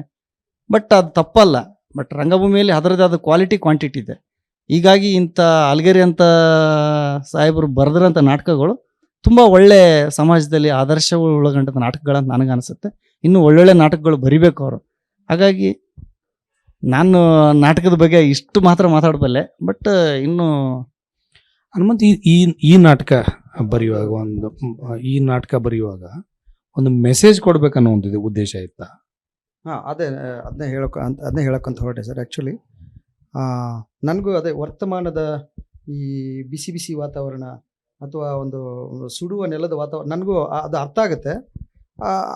ಇದು ಅರ್ಥ ಆಗೋ ಸಂದರ್ಭದಲ್ಲಿ ನಮ್ಮ ಬರವಣಿಗೆಗಳು, ನಮ್ಮ ಮಾತುಗಳು, ನಮ್ಮ ಸೃಜನಶೀಲ ಅದಕ್ಕೆ ಉರಿಯೋ ಬೆಂಕಿಗೆ ತುಪ್ಪ ಹಾಕಿದ ಥರ ಇರಬಾರ್ದು. ಅದನ್ನ ಆದಷ್ಟು ತಂಪು ಮಾಡಲಿಕ್ಕೆ ಒಂದು ತಣ್ಣಗೆ ಮಾಡುವಂಥದ್ದು ಒಂದು ಏನಾದರೂ ಸಾಧ್ಯ ಮಾಡೋಕ್ಕಾಗತ್ತಾ ಅಂತ ನನ್ನನ್ನು ನಾನೇ ಪ್ರಶ್ನೆ ಮಾಡಿಕೊಂಡು ಮಾಡೋಕ್ಕೆ ಹೊರಟಿರುವಂಥದ್ದು. ಅಂದರೆ ನಮಗೆ ಅದಕ್ಕೆ ಮತ್ತೆ ಆಹಾರವಾಗಿ ಅದನ್ನ ಯಾವುದೋ ಪ್ರಚಾರದ ನೆಲೆಯಲ್ಲಿ ಬಳಸ್ಕೊಂಡು ನಮ್ಗೆ ಅದೇ ಮತ್ತೆ ತುಪ್ಪ ಇನ್ ಕೇಸ್ ಅದು ನಾವು ಬರೆಯೋಕೆ ನೀರೇ ಗೊಜ್ಜಕ್ಕೆ ಹೋಗಿ ನಾವೆಲ್ಲ ಮತ್ತೆ ಪೆಟ್ರೋಲ್ ಗೊಜ್ಜಿ ಉರಿ ಹಚ್ಚುವಂಥ ವಾತಾವರಣ ಆಗುತ್ತಾ ಅನ್ನೋದು ಒಂದು ಒಳಗಡೆ ಇದ್ದೇ ಇರುತ್ತೆ. ಆದರೆ ಆದಷ್ಟು ನಮ್ಮ ಮಾತುಗಳು, ನಮ್ಮ ಸೃಜನಶೀಲ ಬರವಣಿಗೆ ಯಾವುದೇ ಇದ್ರೂ ಕೂಡ ಈ ರೀತಿಯ ಸಂವಾದ ಮಾಡುವ ಮೂಲಕ ಅದನ್ನ ಏನಾದ್ರೂ ತಣ್ಣಗೆ ಮಾಡಕ್ಕೆ ಸಾಧ್ಯ ಆಗುತ್ತಾ ಅನ್ನುವಂಥದ್ದು ನಾನು ಚೆಕ್ ಮಾಡ್ಕೊಂಡೇ ಹೋಗ್ತಾ ಇರ್ತೀನಿ. ಅಂದ್ರೆ ನಾಟಕದ ಮೂಲಕ ನೀವು ಆಡಿಯನ್ಸ್ ಅನ್ನ ಸೆನ್ಸಿಟೈಸ್ ಮಾಡ್ಲಿಕ್ಕೆ ಟ್ರೈ ಮಾಡ್ತಾ ಇದ್ರಿ. ಹೌದು, ಆಡಿಯನ್ಸ್ ಅನ್ನ ಸಾಕಷ್ಟು ಸಂವೇದನಶೀಲರನ್ನಾಗಿಸುವುದು ಮತ್ತು ಅದು ಸಾಧ್ಯ ಅದರಲ್ಲಿ ಆಗುತ್ತಾ ಅಥವಾ ಅದು ಮತ್ತೆ ಅವ್ರಿಗೆ ಬೇರೆ ರೀತಿಯ ದಾಳ ಆಗುತ್ತಾ ಅನ್ನೋದನ್ನ ನಾವು ಚೆಕ್ ಮಾಡ್ಕೊಂಡೆ ಅದನ್ನ ಇಳಿಯುವಂಥದ್ದು. ಮತ್ತು ಕೊನೆವರೆಗೆ ಯಾರು ನಾಟಕ ನೋಡ್ತಾರೆ ಅದನ್ನ ಅವ್ರಿಗೆ ಅದು ಅನುಭವ ಬರುತ್ತೆ ಅಂತ ಅನ್ಕೊಂಡಿದ್ದೀನಿ. ಒಟ್ಟು ಪ್ರಭುತ್ವ ಅಂತ ಅನ್ನೋದು ಪ್ರಭುತ್ವ ಅನ್ನೋದನ್ನ ಬರೀ ರಾಜಕಾರಣದ ಪ್ರಭುತ್ವ ಅಂತ ನೋಡ್ಲಿಕ್ಕಾಗಲ್ಲ. ಸಾಂಸ್ಕೃತಿಕ ರಾಜಕಾರಣನೂ ಇದೆ ಅದರೊಳಗೆ. ಸಾಂಸ್ಕೃತಿಕ ರಾಜಕಾರಣದ ಭಾಗವಾಗಿ ರಾಜಕೀಯ ರಾಜಕಾರಣ ಅನ್ನೋದು ಒಂದು ಇರ್ತದೆ. ಅದೆಲ್ಲದಕ್ಕಿಂತ ಅದರೊಳಗೆ ಧರ್ಮ ಮತ್ತೊಂದು ಇನ್ನೊಂದು ಎಲ್ಲನೂ ಸೇರಿದ್ದಿರ್ತದೆ. ಈ ಕಲ್ಚರಲ್ ಪಾಲಿಟಿಕ್ಸ್ ಇದೆಯಲ್ಲ, ಈ ಕಲ್ಚರಲ್ ಪಾಲಿಟಿಕ್ಸ್ಗೆ ಇದಕ್ಕೆ ಪೂರಕವಾಗಿ ಈ ರಾಜಕಾರಣವನ್ನು ನಿಯಂತ್ರಿಸುವ ಒಂದು ಎಕಾನಮಿ ಇರ್ತದೆ, ಕಾರ್ಪೊರೇಟ್ ವರ್ಲ್ಡ್. ಅದು ಭಾಳ ಸರಳವಾಗಿ ಕಾರ್ಪೊರೇಟ್ ವರ್ಲ್ಡ್ ಅಂತ ಕರಿತೀವಿ. ಬಟ್ ಅದು ಎಷ್ಟು ಒಂದರೊಳಗೆ ಇನ್ನೊಂದು ಬೆರೆತಿರ್ತದೆ ಅಂತಂದರೆ ಎಲ್ಲಿ ಯಾವುದು ಶುರುವಾಯಿತು ಎಲ್ಲಿ ಯಾವುದು ಮುಗೀತು ಅಂತ ಹೇಳಲಿಕ್ಕೆ ಸಾಧ್ಯ ಇರೋದಿಲ್ಲ. ಈ ಎಲ್ಲದರ ಒಂದು ಕಲ್ಚರಲ್ ಪಾಲಿಟಿಕ್ಸ್, ಎಲ್ಲರೂ ಒಂದು ನಾಟಕವನ್ನು ಓದುವಾಗ, ಒಂದು ನಾಟಕ, ಒಂದು ಯಾವ್ದು ನಾಟಕ ಮಾತ್ರ ಅಲ್ಲ ನಾನು ಹೇಳೋದು, ಯಾವುದೋ ಒಂದು ಹಾಡು ಕೇಳ್ತೀನಿ ಅಂತಂದ್ರೆ ನಾನೊಂದು ಪಾಲಿಟಿಕ್ಸ್ ಮಾಡ್ತಾ ಇದ್ದೀನಿ ಅಂತಾನೆ ಅರ್ಥ. ಇದೇ ಹಾಡು ಯಾಕೆ ಕೇಳ್ತಾ ಇದ್ದೀನಿ ನಾನು, ಅದಕ್ಕೊಂದು ಪಾಲಿಟಿಕ್ಸ್ ಇದೆ. ಅದಕ್ಕೆ ಒಂದು ಕವಿತೆ ಓದೋದಕ್ಕೂ ಪಾಲಿಟಿಕ್ಸ್ ಇದೆ. ಅಂದ್ರೆ ರಾಜಕೀಯ ರಹಿತವಾದ, ರಾಜಕೀಯ ರಹಿತ ಒಂದು ಪಠ್ಯ ಇರ್ಲಿಕ್ಕೆ ಸಾಧ್ಯ ಇಲ್ಲ, ಒಂದು ಆಕ್ಟಿವಿಟಿ ಇರ್ಲಿಕ್ಕೆ ಸಾಧ್ಯ ಇಲ್ಲ, ಚಟುವಟಿಕೆ ಇರ್ಲಿಕ್ಕೆ ಸಾಧ್ಯ ಇಲ್ಲ. ಈ ರಾಜಕೀಯ ಚಟುವಟಿಕೆ ಅಂತ ಅನ್ನೋದು ಪಕ್ಷಾಧಾರಿತ ರಾಜಕೀಯ ಚಟುವಟಿಕೆನೇ ಆಗಿರ್ಬೇಕಾಗಿಲ್ಲ, ಮತ್ತು ಚುನಾವಣಾ ಆಧಾರಿತ ರಾಜಕೀಯ ಚಟುವಟಿಕೆನೇ ಆಗಿರ್ಬೇಕಂತಿಲ್ಲ. ಸೊ ನೀವು ಅಂದ್ರೆ ನೀವಿಬ್ರು ಬರೆದಿರುವ ಥಿಯೇಟರ್ಗೆ ತಂದಿರೋದು ಬರೆದಿರೋದು ಇಂಥದೊಂದು ಕಲ್ಚರಲ್ ಪಾಲಿಟಿಕ್ಸ್ ನ ಎಕ್ಸ್ಟೆನ್ಷನ್ ಮಾಡ್ತಾ ಇದ್ದೀವಿ ಅಂತ ಕಾನ್ಶಿಯಸ್ ಎಫರ್ಟ್ ನಿಂದ ಮುಂದೆ ಹೋಗ್ತಾ ಇರ್ತೀರಾ? ಖಂಡಿತವಾಗಿ ನಮ್ಗೆ ಅದು ನಮ್ಗೆ ಅದು ಬಟ್ ಅದೇ ಆ ಕಲ್ಚರಲ್ ಪಾಲಿಟಿಕ್ಸ್ ಮಾಡುವಾಗ ಕನ್ಸ್ಟ್ರಕ್ಟಿವ್ ಆದ ಒಂದು ಸಮಾಜವನ್ನ ಕಟ್ಟುವ, ಅಂದ್ರೆ ನಿಮ್ಮ ಬಾಯಿಂದ ಬರಬಹುದ ಮಾತುಗಳನ್ನ ನಾನು ಹೇಳ್ತಾ ಇಲ್ಲ. ಆ ತರದ ಒಂದು ನೀವೇನ್ ಹೇಳ್ಬೇಕಾಗಿದೆ ಅದನ್ನೇ ನೀವೇ ಹೇಳ್ಬೇಕು. ನಾನು ಈ ಸಾಂಸ್ಕೃತಿಕ ರಾಜಕಾರಣ ಮಾಡ್ತಾ ಇದ್ರಲ್ಲ, ಈ ಸಾಂಸ್ಕೃತಿಕ ರಾಜಕಾರಣದ ಹಿಂದಿನ ಆಸೆ ಮತ್ತು ಆಶಯ ಏನಾಗಿರ್ತದೆ? ಅದು ಒಂದು ಕೌಂಟರ್ ಅಂತೂ ಮಾಡ್ತಾ ಇರ್ತದೆ ಪಾಲಿಟಿಕ್ಸ್. ಅದರಲ್ಲಿ ಯಾವ ಅನುಮಾನ ಇಲ್ಲ, ಮತ್ತೆ ಯಾವ್ದು ರಾಜಕಾರಣ ಅಲ್ಲ ಅನ್ನೋದು ಕೂಡ ಸ್ಪಷ್ಟವಾಗಿ ಹೇಳಿದೆ. ಈ ಕಲ್ಚರಲ್ ಪಾಲಿಟಿಕ್ಸ್ ಮಾಡುವುದ ಹಿಂದಿನ ಆಸೆ ಮತ್ತು ಆಶಯ ಏನಾಗುತ್ತೆ? Is it constructive or destructive? What is? ಇಲ್ಲದೆ ನಾನೇ ಹೇಳ್ದಂಗೆ ಆಗ್ಬಾರ್ದು. Because I am giving you the open ended. I am not directing you to the move towards like this ಅಂತ ಹೇಳ್ತಾ ಇಲ್ಲ ನಾನು. ತುಂಬಾ ಮುಖ್ಯವಾದ ಪ್ರಶ್ನೆ. ನಮ್ಗೆ ನಾವು ಕೆಲವರೆಲ್ಲ ಹೇಳ್ತಿರ್ತಾರೆ ಅದರಲ್ಲಿ ರಾಜಕಾರಣ ಬೆರೆಸಬಾರ್ದು, ರಾಜಕೀಯ ಮಾಡಕ್ ಹೋಗ್ಬೇಡಿ. ಅದು ತುಂಬಾ ಕ್ಲಿಷೆ, ಹಳಸಲು, ಅದು ಮುಖವಾಡ ಕಪಟತನದಿಂದ ಕೂಡಿರುವಂತ ಒಂದು ಹೇಳಿಕೆ. ಎಲ್ಲದ್ರಲ್ಲೂ ನ್ಯೂಟ್ರಲ್ ಅಂತ ಇರ್ಲಿಕ್ಕೆ ಸಾಧ್ಯನೇ ಇರುವುದಿಲ್ಲ. ಎಲ್ಲಿ ಇರ್ತದೆ? ಸಾಧ್ಯನೇ ಇಲ್ಲ. ಅದು ತುಂಬಾ ಅದು ಮುಖವಾಡದ ಹೇಳಿಕೆ. ಅದು ಅದನ್ನ ಏನೋ ಮುಚ್ಕೊಂಡು ಏನೋ ಹೇಳ್ತಿದ್ದಾರೆ, ಬೇರೆ ಏನೋ ಹೇಳ್ಬೇಕಾಗಿದೆ ಅಂತ ಅನ್ಸುತ್ತೆ. ಮತ್ತೆ ನಮ್ಗೆ ನೀವು ಹೇಳಿದ ಹಾಗೆ ನನ್ಗೆ ಅದೇ ತುಂಬಾ ಸಮಾಜದಲ್ಲಿ ಢಾಳಾಗಿ ಕಣ್ಣಿಗೆ ರಾಚ್ತಾ ಇದೆ. ಸತ್ಯ ಈ ತರ ಇದೆ, ಈ ತರದ್ದು ಇದು ತುಂಬಾ ಬೇಕಾಗಿದೆ. ಇದನ್ನ ಹುಸಿಯಾಗಿರೋದನ್ನ ಜನರು ತಲೆಯಲ್ಲಿ ತುಂಬ್ತಾ ಇದ್ದಾರೆ. ಬಟ್ ಸತ್ಯ ಬೇರೆನೇ ಇದೆ. ಈ ಸತ್ಯನ ನಾವು ಹೇಳ್ಬೇಕಾಗಿರೋದು ನಮ್ಮ ಕರ್ತವ್ಯ, ನಮ್ಮ ಸಾಂಸ್ಕೃತಿಕ ರಾಜಕಾರಣದ ಕರ್ತವ್ಯ. ಆದ್ರೆ ಹೇಳುವಾಗ ಅದು ಡಿಸ್ಟ್ರಕ್ಟಿವ್ ಆಗಿರದೆ ಆದಷ್ಟು ಕನ್ಸ್ಟ್ರಕ್ಟಿವ್ ಆಗಿ ಒಂದು ಸಂವಾದಿಯಾಗಿರ್ಬೇಕು ಅನ್ನುವಂಥದ್ದನ್ನ ಒಂದು ಮಾರ್ಗದ ಹುಡುಕಾಟದಲ್ಲಿ ಇರುವಂಥದ್ದು. ಮತ್ತು ಹಂಗಂತ ಡಿಸ್ಟ್ರಕ್ಟಿವ್ ಆಗಿರ್ಬೋದು, ಮುರಿದು ಕಟ್ಟುವುದು ತುಂಬಾ ಮುಖ್ಯನೇ. ಕೆಲವು ಟೈಮಲ್ಲಿ ಮುರಿದು ಕಟ್ಟಬೇಕು. ಮುರಿದು ಕಟ್ಟುವಾಗ ಗಾಯ ಆಗದ ಹಾಗೆ, ರಕ್ತ ಬರದ ಹಾಗೆ ಹೇಗೆ ಮುರಿದು ಕಟ್ಟಬೇಕಾಗೋದು ಅನ್ನೋದು ಮುಖ್ಯ. ಸತ್ಯ ಅನ್ನೋದು ಒಂದು ಸಾಪೇಕ್ಷವಾದದ್ದಲ್ವಾ? ಅದು ಇಲ್ಲ, ಸತ್ಯ ಅನ್ನುವಂಥದ್ದು ಸಾಪೇಕ್ಷ ಅಂತ ನೀವು ಹೇಳ್ತೀರಿ. ಬಟ್ ನಮಗೆ ನಾನು ಒಂದಿಷ್ಟು ನನ್ನ ಅನಿಸ್ಬೇಕು, ತುಂಬಾ ಸತ್ಯ ಸರಳವಾಗಿದೆ. ಈಗ ದೇವರು ಅಂತ ವಿಚಾರ ಬಂದ್ರೆ ಸತ್ಯ ಸರಳವಾಗಿದೆ. ಧರ್ಮ ಅಂತ ವಿಚಾರ ಬಂದ್ರೆ ಸತ್ಯ ಸರಳವಾಗಿದೆ. ಮನುಷ್ಯತ್ವ, ಮಾನವೀಯತೆ ಅಂತ ಬಂದ್ರೆ ತುಂಬಾ ಗೊತ್ತಾಗುತ್ತೆ ಯಾವ್ದು ಮನುಷ್ಯತ್ವ ಯಾವ್ದು ಮಾನವೀಯತೆ ಅಂತ. ಇದನ್ನೆಲ್ಲ ಮುರಿದು ಬೇರೆನೆ ನಮ್ಮ ಮೇಲೆ ಹೇರಲಾಗ್ತಿದೆ. ಆ ಹೇರುವುದನ್ನ ವಿಡಂಬನೆ ಮಾಡುವಂಥದ್ದು ಅಥವಾ ಅದಲ್ಲ ಅಂತ ಅನ್ನುವಂಥ ಮಾರ್ಗಗಳ, ಸೃಜನಶೀಲ ಮಾರ್ಗಗಳ ಹುಡುಕಾಟದಲ್ಲಿ ಇರಬೇಕಾಗ್ತದೆ. ಬಟ್ ಈಗ ಬಹಳ ದೊಡ್ಡ ಶಕ್ತಿಗಳನ್ನ ಎದುರಾಗುವಾಗ ಕೂಡ ಇದೇ ಆತ್ಮವಿಶ್ವಾಸ ಕಂಟಿನ್ಯೂ ಆಗುತ್ತಾ? ಅಲ್ಲ, ಅದೇ ನಮ್ಮ ಒಳಗಡೆ ಒಂದು ತಾಯ್ತನ ಇದ್ದಾಗ, ನಾವು ಸಂವಾದ ಮಾಡ್ತಾ ಇದ್ದೀವಿ, ನಾವು ಜಗಳಕ್ಕೆ ಇಳಿತಾ ಇಲ್ಲ ಅಂತ ನಮ್ಮ ಮೇಲೆ ನಮಗೆ ವಿಶ್ವಾಸ, ನಂಬಿಕೆ ಇದ್ದಾಗ ನಾವು ಖಂಡಿತವಾಗಿ ಹೇಳ್ಬೇಕಾದ ಸತ್ಯವನ್ನು ಹೇಳ್ತೀವಿ. ರಂಗಭೂಮಿಯ ಒಂದು ಕನ್ನಡಿ ಅದನ್ನ ನಾವು ಈಗ ಸಮಾಜದಲ್ಲಿ ಏನ್ ನಡೆಯುತ್ತೆ ಅದನ್ನ ರಂಗದ ಮೂಲಕ ಹೇಳಕ್ ಪ್ರಯತ್ನ ಪಡುವಂತ ಒಂದು ಮಾಧ್ಯಮ. ಅಲ್ಲಿ ರಂಗರಾಜಕೀಯ ಇರುತ್ತೆ. ಅದು ರಾಜಕಾರಣ ಅಂದ್ರೆ ಅಲ್ಲಿ ನಿಜವಾದ ಕಲೆ ಸತ್ತೋಗುತ್ತೆ. ಅದು ರಾಜಕೀಯ ಬೆರೆಸಕ್ಕೆ ಆಗೋದಿಲ್ಲ. ಅದು ಬೆರಕೆ ಆಗಲಾರ್ದಂಥದ್ದೇ ಒಂದು ರಂಗಭೂಮಿ. ಆದ್ರೆ ಅದನ್ನ ರಾಜಕೀಯವಾಗಿ ಬಳಸ್ಕೊಳ್ಳೋಕೆ ಪ್ರಯತ್ನಿಸ್ತಾ ಇದ್ದಾರೆ. ಈ ವಿಡಂಬನೆ ವ್ಯವಸ್ಥೆನೇ ವಿಡಂಬನೆ ಮಾಡ್ತಾ ಇದೆ. ಆಗುವ ಅನ್ಯಾಯಗಳನ್ನ ಪ್ರಶ್ನಿಸುವಂಥದ್ದೇ ರಂಗಭೂಮಿ. ಅದ್ರ ಮೂಲಕ ಒಂದು ಮಾಧ್ಯಮ ಅದು, ನಮಗೆ ಮಾತನಾಡುವಂಥ ವೇದಿಕೆ. ಅಲ್ಲಿ ಎಲ್ಲರ ಹಸಿವುಗಳು, ಎಲ್ಲರ ಬೇಡಿಕೆಗಳು, ಆ ಬೇಡಿಕೆ ಅನ್ನಕ್ಕೆ ಆಗೋದಿಲ್ಲ ಅಲ್ಲಿ. ಅದು ಮೂಲಭೂತವಾಗಿ ಅದೊಂದು ಜಾಗ ಪ್ರಾಮಾಣಿಕವಾಗಿ ತೋರಿಸುವಂಥದ್ದು. ಅದರಲ್ಲಿ ರಾಜಕೀಯ ಬೆರೆತರೆ ಅದನ್ನ ಮೂಲ ಸ್ಥಾಯಿಗೆ ಹೊಡೆತ ಬೀಳುತ್ತೆ. ಬೆರೆಸಲೇಬಾರ್ದು. ಅದು ವ್ಯಾವಹಾರಿಕವಾಗಿ ಮಾಡುವಂಥ ಮಾಧ್ಯಮ ಅಲ್ಲ ಇದು. ಇದರಲ್ಲಿ ವ್ಯವಹಾರ ಮಾಡೋಕ್ಕಾಗೋದೇ ಇಲ್ಲ. ಅದ್ರ ವ್ಯವಹಾರಕ್ಕಾಗಿ ಬಳಸ್ಕೊಳ್ಳೋಂಥ ಸ್ಥಿತಿ ಬಂದ್ಬಿಟ್ಟಿದೆ ಈಗ. ಕೆಲವು ಜನಗಳು ಮಾಡ್ತಾರೆ ರಾಜಕಾರಣ ಬೇರೆ ಬೇರೆ ಥರ ಮಾಡ್ತಾರೆ, ಅದನ್ನು ಹೇಳಕ್ಕೆ ಆಗೋದಿಲ್ಲ. ಅದು ಬೇರೆ ರೂಪ ಪಡೆದು ಹೋಗ್ತಾ ಇದೆ ಇವತ್ತು. ಅದು ಕಮರ್ಷಿಯಲೈಸೇಷನ್ ಆಗ್ತಾ ಇದೆ. ಥಿಯೇಟ್ರ್ ಅನ್ನೋದು ಒಂದು ವ್ಯಾವಹಾರಿಕವಾಗಿ ತಗೊಳ್ಳೋಂಥ ಸ್ಥಿತಿ ಬಂದ್ಬಿಟ್ಟಿದೆ. ಅದರ ಮನರಂಜನಾ ಭಾಗ, ಅದು ಸಮಾಜದ ನೋವಿನ ಭಾಗ, ಈ ಸಮಾಜದ ಪ್ರಶ್ನಿಸೋ ಭಾಗ ಅಂತ ಅನ್ನೋದು ಆಗ್ತಾ ಇಲ್ಲ ಇವತ್ತು. ಅದು ಬೇರೆ ಥರ ಡೈವರ್ಟ್ ಪಡಿತಾ ಇದೆ. ಬಟ್ ಅದನ್ನು ಮೀರಿ ನಾವು ಇವು ಯಂಗ್ಸ್ಟರ್ಸ್ಗಳಾಗಿದ್ದವರು ಎಲ್ಲೋ ಕೆಲವು ಕನಸುಗಳು ಇಟ್ಕೊಂಡು ಬರ್ತೀವಿ. ಆ ಕನಸುಗಳಿಗೆ ಪ್ರಾಮಾಣಿಕವಾದ ಪೂರಕವಾದ ವಾತಾವರಣಗಳು ಈ ಹಿಂದಿನ ಬಾರ್ಡರ್ಗಳಿದಾವಲ್ಲ, ಗೋಡೆಗಳನ್ನು ಹೊಡಿಬೇಕಂತೀವಿ. ಆದ್ರೆ ಆ ಗೋಡೆಗಳನ್ನ ನಿಲ್ಲಿಸೇ ನಮ್ಮನ್ನು ಒಳಗಡೆ ನಿಲ್ಲಿಸ್ತಾ ಇದ್ದಾರೆ.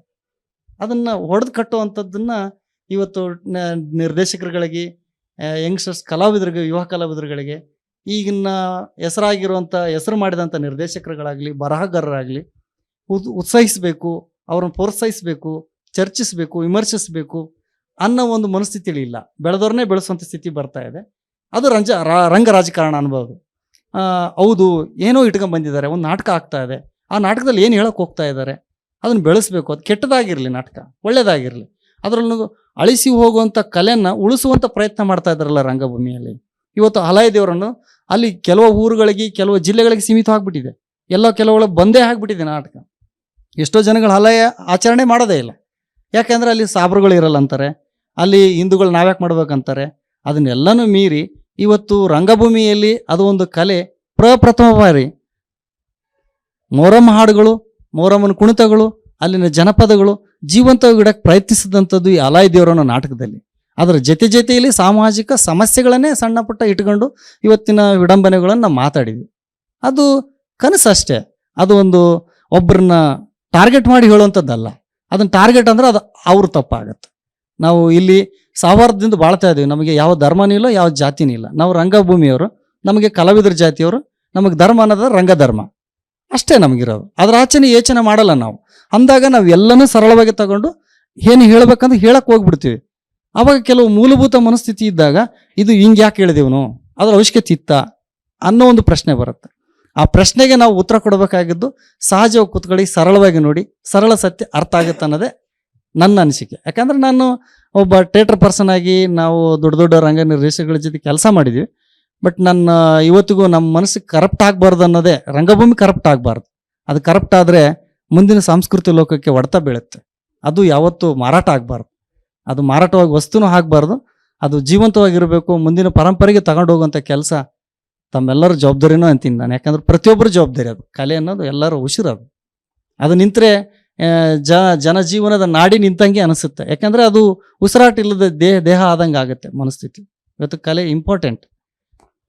ಹನುಮಂತ್, ಈಗ ಕಳೆದ 2 ದಶಕಗಳಿಂದ ನೀವು ಸಾರ್ವಜನಿಕ ಬದುಕಿನಲ್ಲಿದ್ದೀರಿ. ಬಾಗಲಕೋಟೆ ಅಂತ ಬಾಗಲಕೋಟೆ ಸಮೀಪದ ಒಂದು ಸಣ್ಣ ಹಳ್ಳಿಯಿಂದ ಬಂದವರು. ಬೆಂಗಳೂರು ನಗರದಲ್ಲಿ ಇದ್ದು, ಬೆಂಗಳೂರು ಮತ್ತು ಬೆಂಗಳೂರಿನ ನಗರದ ಬದುಕು ಗೊತ್ತು ನಿಮಗೆ, ನಿಮ್ಮ ಊರಿನ ಹಳ್ಳಿಯ ಬದುಕು ಕೂಡ ಗೊತ್ತು. ಈ 2 ದಶಕಗಳ ಅಂದರೆ 2.5 ದಶಕ 3 ದಶಕ ಅಂತ ಇಟ್ಕೊಳ್ಳೋಣ. ಈ ನಿಮ್ಮ ಅನುಭವ ಮತ್ತು ನೆನಪುಗಳ ಹಿನ್ನೆಲೆ ಒಳಗೆ ದೊಡ್ಡ ಸ್ಥಿತ್ಯಂತರ ಆಗಿದೆ ಅಂತ ಅನ್ಸಲ್ವಾ ನಿಮಗೆ ಹಳ್ಳಿಗಳಲ್ಲಿ? ಅಂದ್ರೆ ನೀವು ಬಾಲ್ಯದಲ್ಲಿ ಕಂಡು ಸಂಭ್ರಮಿಸಿದ ಒಂದು ಹಳ್ಳಿ ಇವತ್ತು ಇದೆಯಾ? ಬರೀ ನಾಸ್ಟಾಲ್ಜಿಕ್ ಆಗಿ ನಿಮ್ಮನ್ನು ಕಾಡ್ತಾ ಇದೆಯಾ ಅಂತ? ಇಲ್ಲ, ಇದು ತುಂಬಾ ಸಂಕೀರ್ಣ. ಇದು ಉತ್ತರ ಕಂಡುಕೊಳ್ಳೋದು ತುಂಬ ಸಂಕೀರ್ಣ ಅಂತ ಅನಿಸುತ್ತೆ. ನಾವು ಮತ್ತೆ ಹಳ್ಳಿಗಳು, ನಾವು ನಾಸ್ಟಾಲಜಿಕ್ ಆಗಿ ಅಥವಾ ಹಳಳಿಕೆ ಉತ್ತರ ಕೊಟ್ಟರೆ ಅದು ಹಳ್ಳಿಗಳು ಹಾಗೆ ಇರಬೇಕು ಅನ್ನೋ ರೀತಿಯೂ ಆಗುತ್ತೆ. ನನಗೆ ಅಂತ ತುಂಬ ಬದಲಾವಣೆ ಆಗಿದೆ. ಬದಲಾವಣೆ ಅನ್ನೋದು ಬೆಳವಣಿಗೆ ಆಗಿದೆಯಾ ಅಂತ ನನ್ನ ಅದೇ ಸರ್. ಬೆಳವಣಿಗೆ ಯಾವ ಸ್ವರೂಪದ ಬೆಳವಣಿಗೆ ಅನ್ನೋ ಪ್ರಶ್ನೆಗಳು ಕೂಡ ಇದೆ ಅದರಲ್ಲಿ. ಹೌದು. ಈ ಅಂದ್ರೆ ಹಳ್ಳಿ- ಎಲ್ಲವೂ ಚೆನ್ನಾಗಿತ್ತು ಅಂತ ಹೇಳಲಾರೆ ನಾನು. ಹೌದು. ನಿನ್ನೆ ಎಲ್ಲವೂ ಚೆನ್ನಾಗಿತ್ತು ಅಂತ ಹೇಳಲಾರೆ. ಹೌದು. ಹಾಗೇನೆ ಬದಲಾಗಿರೋದು ಎಲ್ಲವೂ ಕೆಟ್ಟದಂತನೂ ಹೇಳಲಾರೆ. ಹೌದು ಹೌದು ಸೊ ಈ ಸ್ವಿಚ್ ಓವರ್ ನಲ್ಲಿ ಕಳೆದುಕೊಂಡದ್ದೇನು ಪಡ್ಕೊಂಡದ್ದೇನು ಅಂತ ನನ್ನ ಪ್ರಶ್ನೆ ಹಾ, ಆಕ್ಚುಲಿ. ಅದೇ ಹೇಳ್ತಾ ಇದ್ದೀನಿ ಸರ್. ಏನಾಗಿದೆ ಅಂದ್ರೆ ಈ ನಗರ ಅನ್ನೋದು ಒಂದು ಬಿಸಿಲುಗುದ್ರೆ ನಗರವನ್ನ ಎಲ್ಲ ಹಳ್ಳಿಗಳು ಬೆನ್ನತ್ತಿ ಬಿಟ್ಟಿದ್ದಾವೆ. ಬೆನ್ನತ್ತಿ ಅದನ್ನ ರೀಚ್ ಮಾಡ್ತೀವಿ ನಾವು ಕೂಡ, ಅದು ರೀಚ್ ಆಗಿ ಅದರಂಗೆ ಆಗ್ತೀವಿ ಅಂತ ಬೆನ್ನತ್ತಿ ಓಡ್ತಾ ಇದ್ದಾವೇನೋ ಅಂತ ನನಗನ್ನಿಸ್ತಿದೆ. ಯಾಕೆ ಹಂಗೆ ಅನ್ನಿಸ್ತಿದೆ ಅಂತಂತಂದರೆ ಅವ್ರಿಗೆ ಅಲ್ಲಿ ಉದ್ಯೋಗ ಇಲ್ಲ, ಉತ್ಪನ್ನ ಇಲ್ಲ, ಒಂದು ಕೈ ಖರ್ಚಿಗೆ ಬೇಕಾದ ಹಣದ ಮೂಲಗಳು ಸಿಗ್ತಾ ಇಲ್ಲ. ಕೆಲವರು ರೇಷನ್ ಅಕ್ಕಿ ಬರ್ತಾ ಇದೆ, ₹1 ಅಕ್ಕಿ ಬರ್ತಿದೆ, ಅದನ್ನಷ್ಟೇ ನಂಬ್ಕೊಂಡು ಬದುಕುವ, ಅಥವಾ ಮಾಸಾಸನಗಳನ್ನ ನಂಬ್ಕೊಂಡು ಬದುಕುವ, ಅಥವಾ ಭಿಕ್ಷೆ ಬೇಡ್ಕೊಂಡು ನಗರಕ್ಕೆ ಹೋಗಿ ಭಿಕ್ಷೆ ಬೇಡ್ಕೊಂಡು ಬದುಕುವ, ಅಥವಾ ಸಣ್ಣ ಪುಟ್ಟ ತರಕಾರಿ ಹಣ್ಣು ಹಂಪಲ ಮಾರ್ಕೊಂಡು ಬದುಕುವ, ಅಥವಾ ಸೆಕ್ಯೂರಿಟಿಗಳಾಗಿ ಏನು ಈ ಥರದ ಕೆಲಸಗಳು ಮಾಡಿಕೊಂಡು ಇಂಥದ್ದೇ ಇದು ಮಾಡ್ಕೊಂಡಿದ್ದಾರೆ. ನಮ್ಮ ತಂದೆ ಕಾಲದ ನಾವು ನೋಡಿದ ಬಾಲ್ಯದ ಹಳ್ಳಿಗಳು ಪೂರ್ತಿಯಾಗಿ ಈಗ ಬದಲಾಗಿಬಿಟ್ಟಿದ್ದಾವೆ. ಅದು ಯಾವ ರೀತಿ ಹೆಂಗೆ ಬದಲಾಗಿದೆ ಅಂತಂದರೆ, ಈಗ ನಮ್ಮಪ್ಪ 2 ತಿಂಗಳು 3 ತಿಂಗಳು 4 ತಿಂಗಳು ಜೋಬಲ್ಲಿ ಕಿಸೆಯಲ್ಲಿ ದುಡ್ಡು ಇರದೇ ಇದ್ದರೂ ಆರಾಮಾಗಿ ಬದುಕ್ಬೋದಿತ್ತು. ಯಾಕೆ ಅಂತಂತಂದರೆ ಅವ್ನು ಹೊಲದಲ್ಲಿ ಏನು ಬೆಳೀತಿದ್ದಲ್ಲ, ಈ ಎಲ್ಲ ತಾನು ತಿನ್ನುವ ಆಹಾರದ ಪದಾರ್ಥಗಳನ್ನೇ ಬೆಳೀತಿದ್ದ. ಸೆಲ್ಫ್ ರಿಲಯಂಟ್. ಅಕ್ಕಿ ಕಾಳು ಜೋಳ ಈ ಥರದ್ದು. ಮತ್ತು ಏನು ತಿಂತಿದ್ದಲ್ಲ ಅದನ್ನೇ ಬೆಳೀತಿದ್ದ, ಏನು ಬೆಳೀತಿದ್ದಲ್ಲ ಅದನ್ನೇ ತಿಂತಿದ್ದ, ಏನು ತಿಂತಿದ್ದಲ್ಲ ಅದನ್ನೇ ಬೆಳೀತಿದ್ದ. ಅದು ಎಲ್ಲ ಅವಾಗ ಹೊಲದಲ್ಲಿ ಏನು ಬೆಳೀತಿದ್ದ ಅದೆಲ್ಲವೂ ಚಕ್ಕಡಿಯಲ್ಲಿ ಮನೇಲಿ ಹೋಗಿ ನಿಟ್ಟಾಗಿ ಪರಿವರ್ತನೆ ಆಗ್ತಿತ್ತು. ಈಗ ಏನಾಗ್ತಿದೆ, ಈಗ ಬೆಳೆದಿರೋದೆಲ್ಲ ಮನೆಗೆ ಹೋಗೋದೇ ಇಲ್ಲ. ಈಗ ನೇರ ಮಾರ್ಕೆಟ್ಗೆ ಹೋಗುತ್ತೆ, ಮಾರ್ಕೆಟಲ್ಲಿ ಅದು ಹಣವಾಗಿ ಪರಿವರ್ತನೆ ಆಗುತ್ತೆ, ಹಣ ತೊಗೊಂಡು ಮತ್ತೆ ಬರ್ತಾರೆ. ಮತ್ತು ಅವರು ಹಾಲಿನಂಥ ಪದಾರ್ಥ ಕೂಡ ಈ ಏನಾಗಿದೆ ಅಂತಂದ್ರೆ ನಾವು ನಂದಿನಿ ಹಾಲನ್ನೇ ನಂಬಬೇಕಾದ ವಾತಾವರಣ ಇದೆ. ಅಂದರೆ ಅವಾಗ ಎಷ್ಟು ಸ್ವಾವಲಂಬಿ ಮತ್ತು ಕೊಡುಕೊಳ್ಳುವ ವ್ಯವಹಾರ ಇತ್ತಂದ್ರೆ, ಈಗ ನಮ್ಮ ಅಕ್ಕಪಕ್ಕ ಮುಸ್ಲಿಮ್ಸು ಎಲ್ಲರ ಜೊತೆ ಒಟ್ಟಿಗೆ ಕೂಡಿ ಬೆಳೆದವನು. ಇದಕ್ಕೆಲ್ಲ ಇದನ್ನೇ ಇರಲಿಲ್ಲ. ಹಾಲು ಮೊಸರು ಮಜ್ಜಿಗೆ ಅಂತೂ ಗಡಿಗೆ ಗಟ್ಟಲೆ ಹಾಗೆ ಫ್ರೀಯಾಗಿ ಕೊಟ್ಟು ಕಳಿಸ್ಬಿಡ್ತಿದ್ರು. ಇವ್ರು ಇದ್ದದ್ದನ್ನು ಇವರು ಒಂದು ಸಜ್ಜೆ ಹಿಟ್ಟು ಕೊಟ್ಟರೆ ಅವ್ರು ಒಂದಿಷ್ಟು ನವಣಕ್ಕಿನೋ ಅಥವಾ ಮಡಿಕೆ ಕಾಳು ಕೊಡ್ತಿದ್ರು. ಇಂಥ ಒಂದು ಇದು ಇತ್ತಲ್ಲ, ಅದು ಈಗ ಪೂರ್ತಿ ಮಾಯಾಗಿ ನಗರವನ್ನು ಬೆನ್ನಟ್ಟುವ ಬಿಸಿಲುಗುದ್ರೆ ಥರ ನನಗೆ ಕಾಣ್ತಿದೆ. ಸೊ ಈ ಸ್ವಿಚ್ ಓವರ್ನ ಸಂದರ್ಭದೊಳಗೆ ಸಹಜವಾಗಿ ಸೌಹಾರ್ದತೆ ಕೂಡ ಆತಂಕದಲ್ಲಿದೆ ಅಲ್ವಾ? ಖಂಡಿತವಾಗಿ ನಾನು ಅದೇ ಏನು ಹೇಳಕ್ಕೆ ಬಂದೆ ಅಂತಂದರೆ, ಒಂದು ಹಳ್ಳಿ ನಾನು ಸುಮ್ಮನೆ ಒಬ್ಬ ಪ್ರೇಕ್ಷಕ ಹೋಗಿ ಅಲ್ಲಿ ದೂರ ನಿಂತು ನೋಡ್ತಾ ಇದ್ರೆ, ನಾನು ಇವತ್ತಿನ ಹಬ್ಬಗಳನ್ನ, ಈ ಅಲೆ ಹಬ್ಬನ ಉದಾಹರಣೆ ತೊಗೊಂಡ್ರೆ, ಒಂದು ಕಡೆ ಹಿಂದೂಗಳು ಇದು ನಮ್ಮ ಹಬ್ಬ ಅಲ್ಲ, ಇದು ನಮ್ಗೆ ಬೇಡ, ಈ ಹಬ್ಬ ಆಚರಣೆ ಮಾಡಬಾರ್ದು ಅಂತ ಹೇಳ್ತಾರೆ. ಇನ್ನೊಂದು ಕಡೆ ಹಿಂದೂಗಳಿಂತಲೂ ಜಾಸ್ತಿಯಾಗಿ ಮುಸ್ಲಿಮರು ಹೇಳ್ತಾರೆ. ಯಾಕೆ ಹೇಳ್ತಾರೆ? ನಮ್ಮ ದೇವರು ನಿರಾಕಾರ, ನೀವು ಹನುಮಪ್ಪನ ಜಾತ್ರೆ, ದುರ್ಗವನ ಜಾತ್ರೆ, ದ್ಯಾಮವ್ವನ ಜಾತ್ರೆ ಮಾಡ್ದಂಗೆ ಹಬ್ಬ ಮಾಡಕತ್ತೀರಿ, ನಮ್ಮದು ಇದು ಶೋಕಾಚರಣೆ ಇರುವಂಥದ್ದು, ಕುಣ್ಕೊಂಡು ಮಾಡಬೇಡ್ರಿ, ದಯವಿಟ್ಟು ಈ ಹಬ್ಬ ನಮ್ದಲ್ಲ ಅಂತ ಅವರು ಹೇಳ್ತಾ ಇದ್ದಾರೆ. ಎಟ್ ದ ಸೇಮ್ ಟೈಮು ಈ ಶ್ರಮಿಕ ವರ್ಗ ಇದೆಯಲ್ಲ, ಇದು ಒಂಥರ ಒದ್ದಾಡ್ತಾ ಇದೆ, ನಡಬಾರ ಸಿಕ್ಕೋದು, ಮಾಡೋಕ್ಕೋ ಬೇಡ ಅನ್ನೋ ಥರದ್ದು. ಅಂದರೆ ನಮ್ಮ ಅಪ್ಪ ನಮ್ಮ ಮನೇಲಿ ನಾನೊಬ್ಬನೇ ಓದಿರೋದು. ಈಗ ನಮ್ಮ ಅಪ್ಪ, ಅಣ್ಣ, ತಮ್ಮ, ಅಕ್ಕ ಎಲ್ಲ ನಾವು 5 ಜನ ಅಂತಂದ್ರು, ಎಲ್ಲರೂ ಕುರಿ ಕಾಯರು, ದನ ಕಾಯರು, ರೈತರು ಆಗಿರ್ತಾರೆ. ಅವ್ರಿಗೆ ಈ ಥರದ ಗೊಂದಲ, ಏನಿದು ಈ ಥರ ಇವರು ಮಾಡಬೇಡ ಅಂತಾರೆ, ಅವರು ಮಾಡಬೇಡ ಅಂತಾರೆ, ಮಾಡಬೇಕೋ ಬೇಡ ಅಂತ. ಅಟ್ ದ ಸೇಮ್ ಟೈಮ್ ಅವರಿಗೆ ಆ ಹಬ್ಬದಲ್ಲಿರುವ ಕುಣಿತ, ಆ ಹಬ್ಬದಲ್ಲಿರುವ ರಿವಾಯತ್ ಪದಗಳ ಅದರಲ್ಲಿರುವ ತತ್ವ, ರಿವಾಯತ್ ಪದ, ಅದರಲ್ಲಿ ಅಲ್ಲಿಯ ಸನಾಯಿದ ಹಲಗೆನಾದ ಒಂದು ಸಂಗೀತ, ಅದೊಂದು ಈ ಕೂಡಿಕೊಳ್ಳುವ, ಎಲ್ಲರೂ ಕೂಡಿ ಆಚರಿಸುವಂಥ ಒಂದು ಹಬ್ಬ. ನನಗೆ ನೀವು ಒಂದು ವಿಶೇಷ ಏನಪ್ಪ ಅಂತಂದ್ರೆ ಸರ್, ಈ ನಾಟಕದ್ದು ಅಥವಾ ಈ ಕಥೆದು ಬಹುತೇಕ ಕಥೆಗಳಲ್ಲಿ ನಾನು ದೇವರ ಅಸ್ತಿತ್ವವನ್ನು ಪ್ರಶ್ನೆ ಮಾಡ್ತೀನಿ, ದೇವರ ಅಸ್ತಿತ್ವವನ್ನು ಒಂದು ವಿಡಂಬನೆ ಮಾಡ್ತೀನಿ. ಆದರೆ ವಿಚಿತ್ರಪ್ಪ ಅಂತಂದರೆ ಇಲ್ಲಿ ಎಲ್ಲ ಪಾತ್ರಗಳು, ಇಲ್ಲಿನ ಎಲ್ಲ ಪಾತ್ರಗಳು ದೇವರು ಬೇಕು, ದೇವ್ರು ಇರಲೇಬೇಕು, ದೇವ್ರು ಬೇಕು ಅಂದರೆ ಇಂಥ ದೇವ್ರು ಬೇಕು ಅಂದರೆ ಈ ದೇವ್ರು ಯಾಕೆ ಬೇಕು? ಇದು ಮುಸಲ್ರು ದೇವರಲ್ಲ, ಹಿಂದೂಗಳದ್ದು ದೇವರಲ್ಲ, ಇದು ನಮ್ಗೆ ಆಮೇಲೆ ಇವ್ರು ಎಂಥ ನನ್ನ ಮಕ್ಕಳು, ಇವರೆಲ್ಲ ಹಳ್ಳಿಯವರೆಲ್ಲ ಹೆಂಗಂದ್ರೆ ಈ ದೇವ್ರ ಜೊತೆ ಹೋಗಿ ಜಗಳ ಮಾಡ್ತಾರೆ, ದೇವ್ರ ಜೊತೆ ಕಿತ್ತಾಡ್ತಾರೆ, ಮನುಷ್ಯರಿಗೆ ಬೈದಂಗೆ ಅವ್ನು ದೇವರ ಬೈತಾರೆ. ಯಾಕೆ ಕೊಡ್ತಾಯಿಲ್ಲ ನೀನು ನೋಡಿ, ನೀನು ಕೂಡಿ ಹಾಕ್ಬಿಡ್ತೀವಿ ಅಂತ ಎದುರಿಸ್ತಾರೆ ದೇವ್ರನ್ನ. ಆ ಜಗಳ ಮಾಡೋಕ್ಕೆ, ಇದು ಮಾಡೋಕ್ಕೆ, ಒಂದು ಸಂವಾದ ಮಾಡಲಿಕ್ಕೆ ಅದು ಒಂದು ಆತ್ಮೀಯತೆ ಇದೆ. ದೇವರು ಮತ್ತು ಈ ಭಕ್ತರ ನಡುವೆ ಒಂದು ಆತ್ಮೀಯತೆ ಇದೆಯಲ್ಲ, ಅದು ಈ ದೇವರು ಅದನ್ನ ಸಾಧ್ಯ ಆಗ್ತದಲ್ಲಿ. ಈ ಇದರಲ್ಲಿ ಬರುವ ಮುಖ್ಯ ರಂಗಮ್ಮನ ಒಂದು ಮುದುಕಿ ದೇವ್ರ ಮುಂದಕ್ಕೆ ಹೋಗಕ್ಕೆ ಬಿಡಲ್ಲ, ನೀನು ನನಗೆ ಫಲ ಕೊಟ್ಟ ಹೋಗ್ಬೇಕು, ಸುಳ್ಳು ಇದೆ, ನಿಂಬೆಕಾಯಿ ಕೊಟ್ಟ ನಾನು ಆಟ ಹಚ್ಚೇನ ಅಂತ ಪ್ರಶ್ನೆ ಮಾಡ್ತಾಳೆ. ಆ ಕಾರಣಕ್ಕಾಗಿ ಅದೇ ಹೇಳೋದು, ದೇವ್ರು ನೋಡು ಅವ್ರಿಗೆ ಅದೇ ಹೇಳ್ತಾರೆ ಅವರು, ಇದರಲ್ಲಿರೋ ಹಾಡು ಕುಣಿತ ಇವೆಲ್ಲ ಇರೋದ್ರಿಂದ ನಮಗೆ ಈ ದೇವ್ರು ಬೇಕಪ್ಪ, ಈ ಹಬ್ಬ ಬೇಕು. ಈ ದೇವ್ರು ಅದಾನೋ ಇಲ್ಲೋ ಗೊತ್ತಿಲ್ಲ ನಮಗೆ, ಇದು ನಿಮ್ಮ ಧರ್ಮ, ನೀವು ಆ ಧರ್ಮದ ದೇವರೋ ಈ ಧರ್ಮದ್ದು ಬೇಕಾಗಿಲ್ಲ ನಮಗೆ ಇದರಲ್ಲಿ ಒಂದು ಖುಷಿ ಇದೆ, ಒಂದು ಸಂಭ್ರಮ ಇದೆ. ಒಂದು ಬದುಕಿದೆ, ಒಂದು ಸಂಸ್ಕೃತಿ ಇದೆ, ಒಂದು ಹಾಡಿದೆ, ಸಂಗೀತ ಇದೆ, ಸಾಹಿತ್ಯ ಇದೆ, ಬೇಕು ನಮ್ಗೆ ಇದು ಅಂತಾರೆ ಅವ್ರು. ಜನಪದರ ಶ್ರಮಿಕ ವರ್ಗ. ನನಗೆ ಗೊತ್ತಿರುವ ಹಾಗೆ ಒಂದೇ ಒಂದು ಮುಸ್ಲಿಂ ಮನೆ ಇಲ್ಲದೆ ಇರುವ ಊರುಗಳಲ್ಲಿ ಕೂಡ ಮೊಹರಮ್ಮನ್ನು ನೋಡಿದ್ದೀನಿ ನಾನು. ಹೌದು. ರಿವಾಯತ್ ಪದಗಳನ್ನ ಹೌದು. ಕೇಳಿದ್ದೀನಿ. ಮತ್ತೆ ಅದು ಆ, ಅಲ್ಲಿನ ರಿವಾಯತ್ ಪದಗಳಲ್ಲಿ ಬರುವ ನಾಯಕ ಅವನು ಎಲ್ಲೋ ಅರಬ್ಬಿನ ಹೆಸರನ್ನ ಹೊಂದಿದವನಾದ್ರೂ ಸಹಿತ ಹೌದು. ಅವನು ಇಲ್ಲಿನ ಅಭಿಮನ್ಯುನ ತರನೇ ಇರ್ತಾನ ಅವನು. ಹೌದು. ಅಂದ್ರೆ ಇಲ್ಲಿನ ಮಹಾಕಾವ್ಯಗಳ ಜೊತೆಗೆ ಇಲ್ಲಿನ ಸಾಂಸ್ಕೃತಿಕ ಬದುಕಿನ ಜೊತೆಗೇನೆ ಒಡನಾಡ್ತಾ ಬೆಳೆದ ಒಂದು ಹೊಸ ಸಂಸ್ಕೃತಿ ಅದು. ಹೌದು. ಅದನ್ನ ನೀವು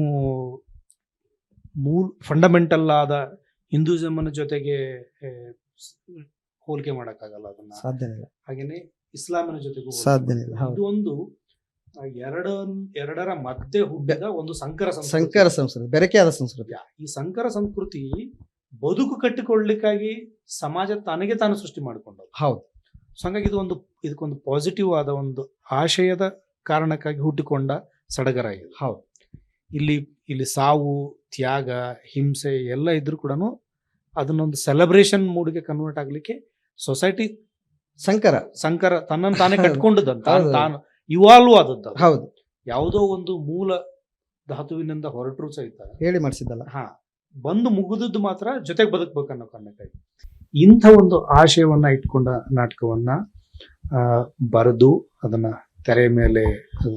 ರಂಗದ ಮೇಲೆ ತರುವ ಪ್ರಯತ್ನ ಮಾಡಿದ ನಿಮಗೂ ಮತ್ತು ಇದನ್ನ ಕಲಾವಿದರಿಗೂ ನಾನು ಅಭಿನಂದನೆಗಳನ್ನ ಹೇಳ್ತೇನೆ. ಮತ್ತು ಇದು ಹೆಚ್ಚೆಚ್ಚು ಪ್ರದರ್ಶನಗಳನ್ನು ಕಾಡಲಿ ಮತ್ತು ಯೋಚನೆಗೆ ಹಚ್ಚಲಿ, ಚಿಂತನೆಗೆ ಹಚ್ಚಲಿ ಮತ್ತು ಆ ಯೋಚನೆ ಚಿಂತನೆಗಳ ಮೂಲಕ ಸೃಜನಶೀಲತೆಯ ವಿವಿಧ ಆಯಾಮಗಳು ತೆರೆದುಕೊಳ್ಳಿ.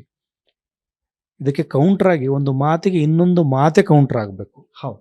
ಒಂದು ನಾಟಕಕ್ಕೆ ಇನ್ನೊಂದು ಮಾತು, ಚರ್ಚೆ, ಸಂವಾದವೇ ಕೌಂಟರ್ ಆಗಬೇಕು. ಬಾಯಿ ಮುಚ್ಚಿಸುವ ಇದೆಯಲ್ಲ ಅದು ಯಾರಿಗೂ ಒಳ್ಳೇದಲ್ಲ. ಸಂವಾದರಹಿತ ಸ್ಥಿತಿ ಆರೋಗ್ಯಕರ ಸಮಾಜದ ಲಕ್ಷಣ ಅಲ್ಲ. ಅಂಥದ್ದಾಗಲಿ ಅಂತನ್ನೋ ಆಶಯದೊಂದಿಗೆ ನೀವಿಷ್ಟೊತ್ತು ನಮ್ಮ ಜೊತೆಗೆ ಮಾತಾಡಿದ್ರಿ. ನಿಮಗೆ ಧನ್ಯವಾದಗಳನ್ನ ಹೇಳ್ತಾನೆ. ನಮಸ್ಕಾರ. ನನಗೆ ಅಂದರೆ ಇಂಥ ಹೊಸ ಬರಹಗಾರರಿಗೆ ಈ ನಾಟಕ ಈ ಥರದ ಒಂದು ಸಣ್ಣ ವೇದಿಕೆಗಳು ಇಂಥ ಒಂದು ಸೃಜನಶೀಲ ಮಾಧ್ಯಮಗಳಿಗೆ ಬೇಕಾಗುತ್ತೆ. ಅದನ್ನು ಬುಕ್ ಬ್ರಹ್ಮ ನಿರಂತರವಾಗಿ ಬೇರೆ ನನ್ನ ವಾರ್ಗಿಯ ಬರಹಗಾರನ ಸಾಕಷ್ಟು ಬೇರೆ ವೇದಿಕೆಗಳನ್ನ ಕೊಡ್ತಾ ಇದೆ. ಬುಕ್ ಬ್ರಹ್ಮ ತಂಡದ ಎಲ್ಲರಿಗೂ ನಮಸ್ಕರಿಸ್ತೀನಿ.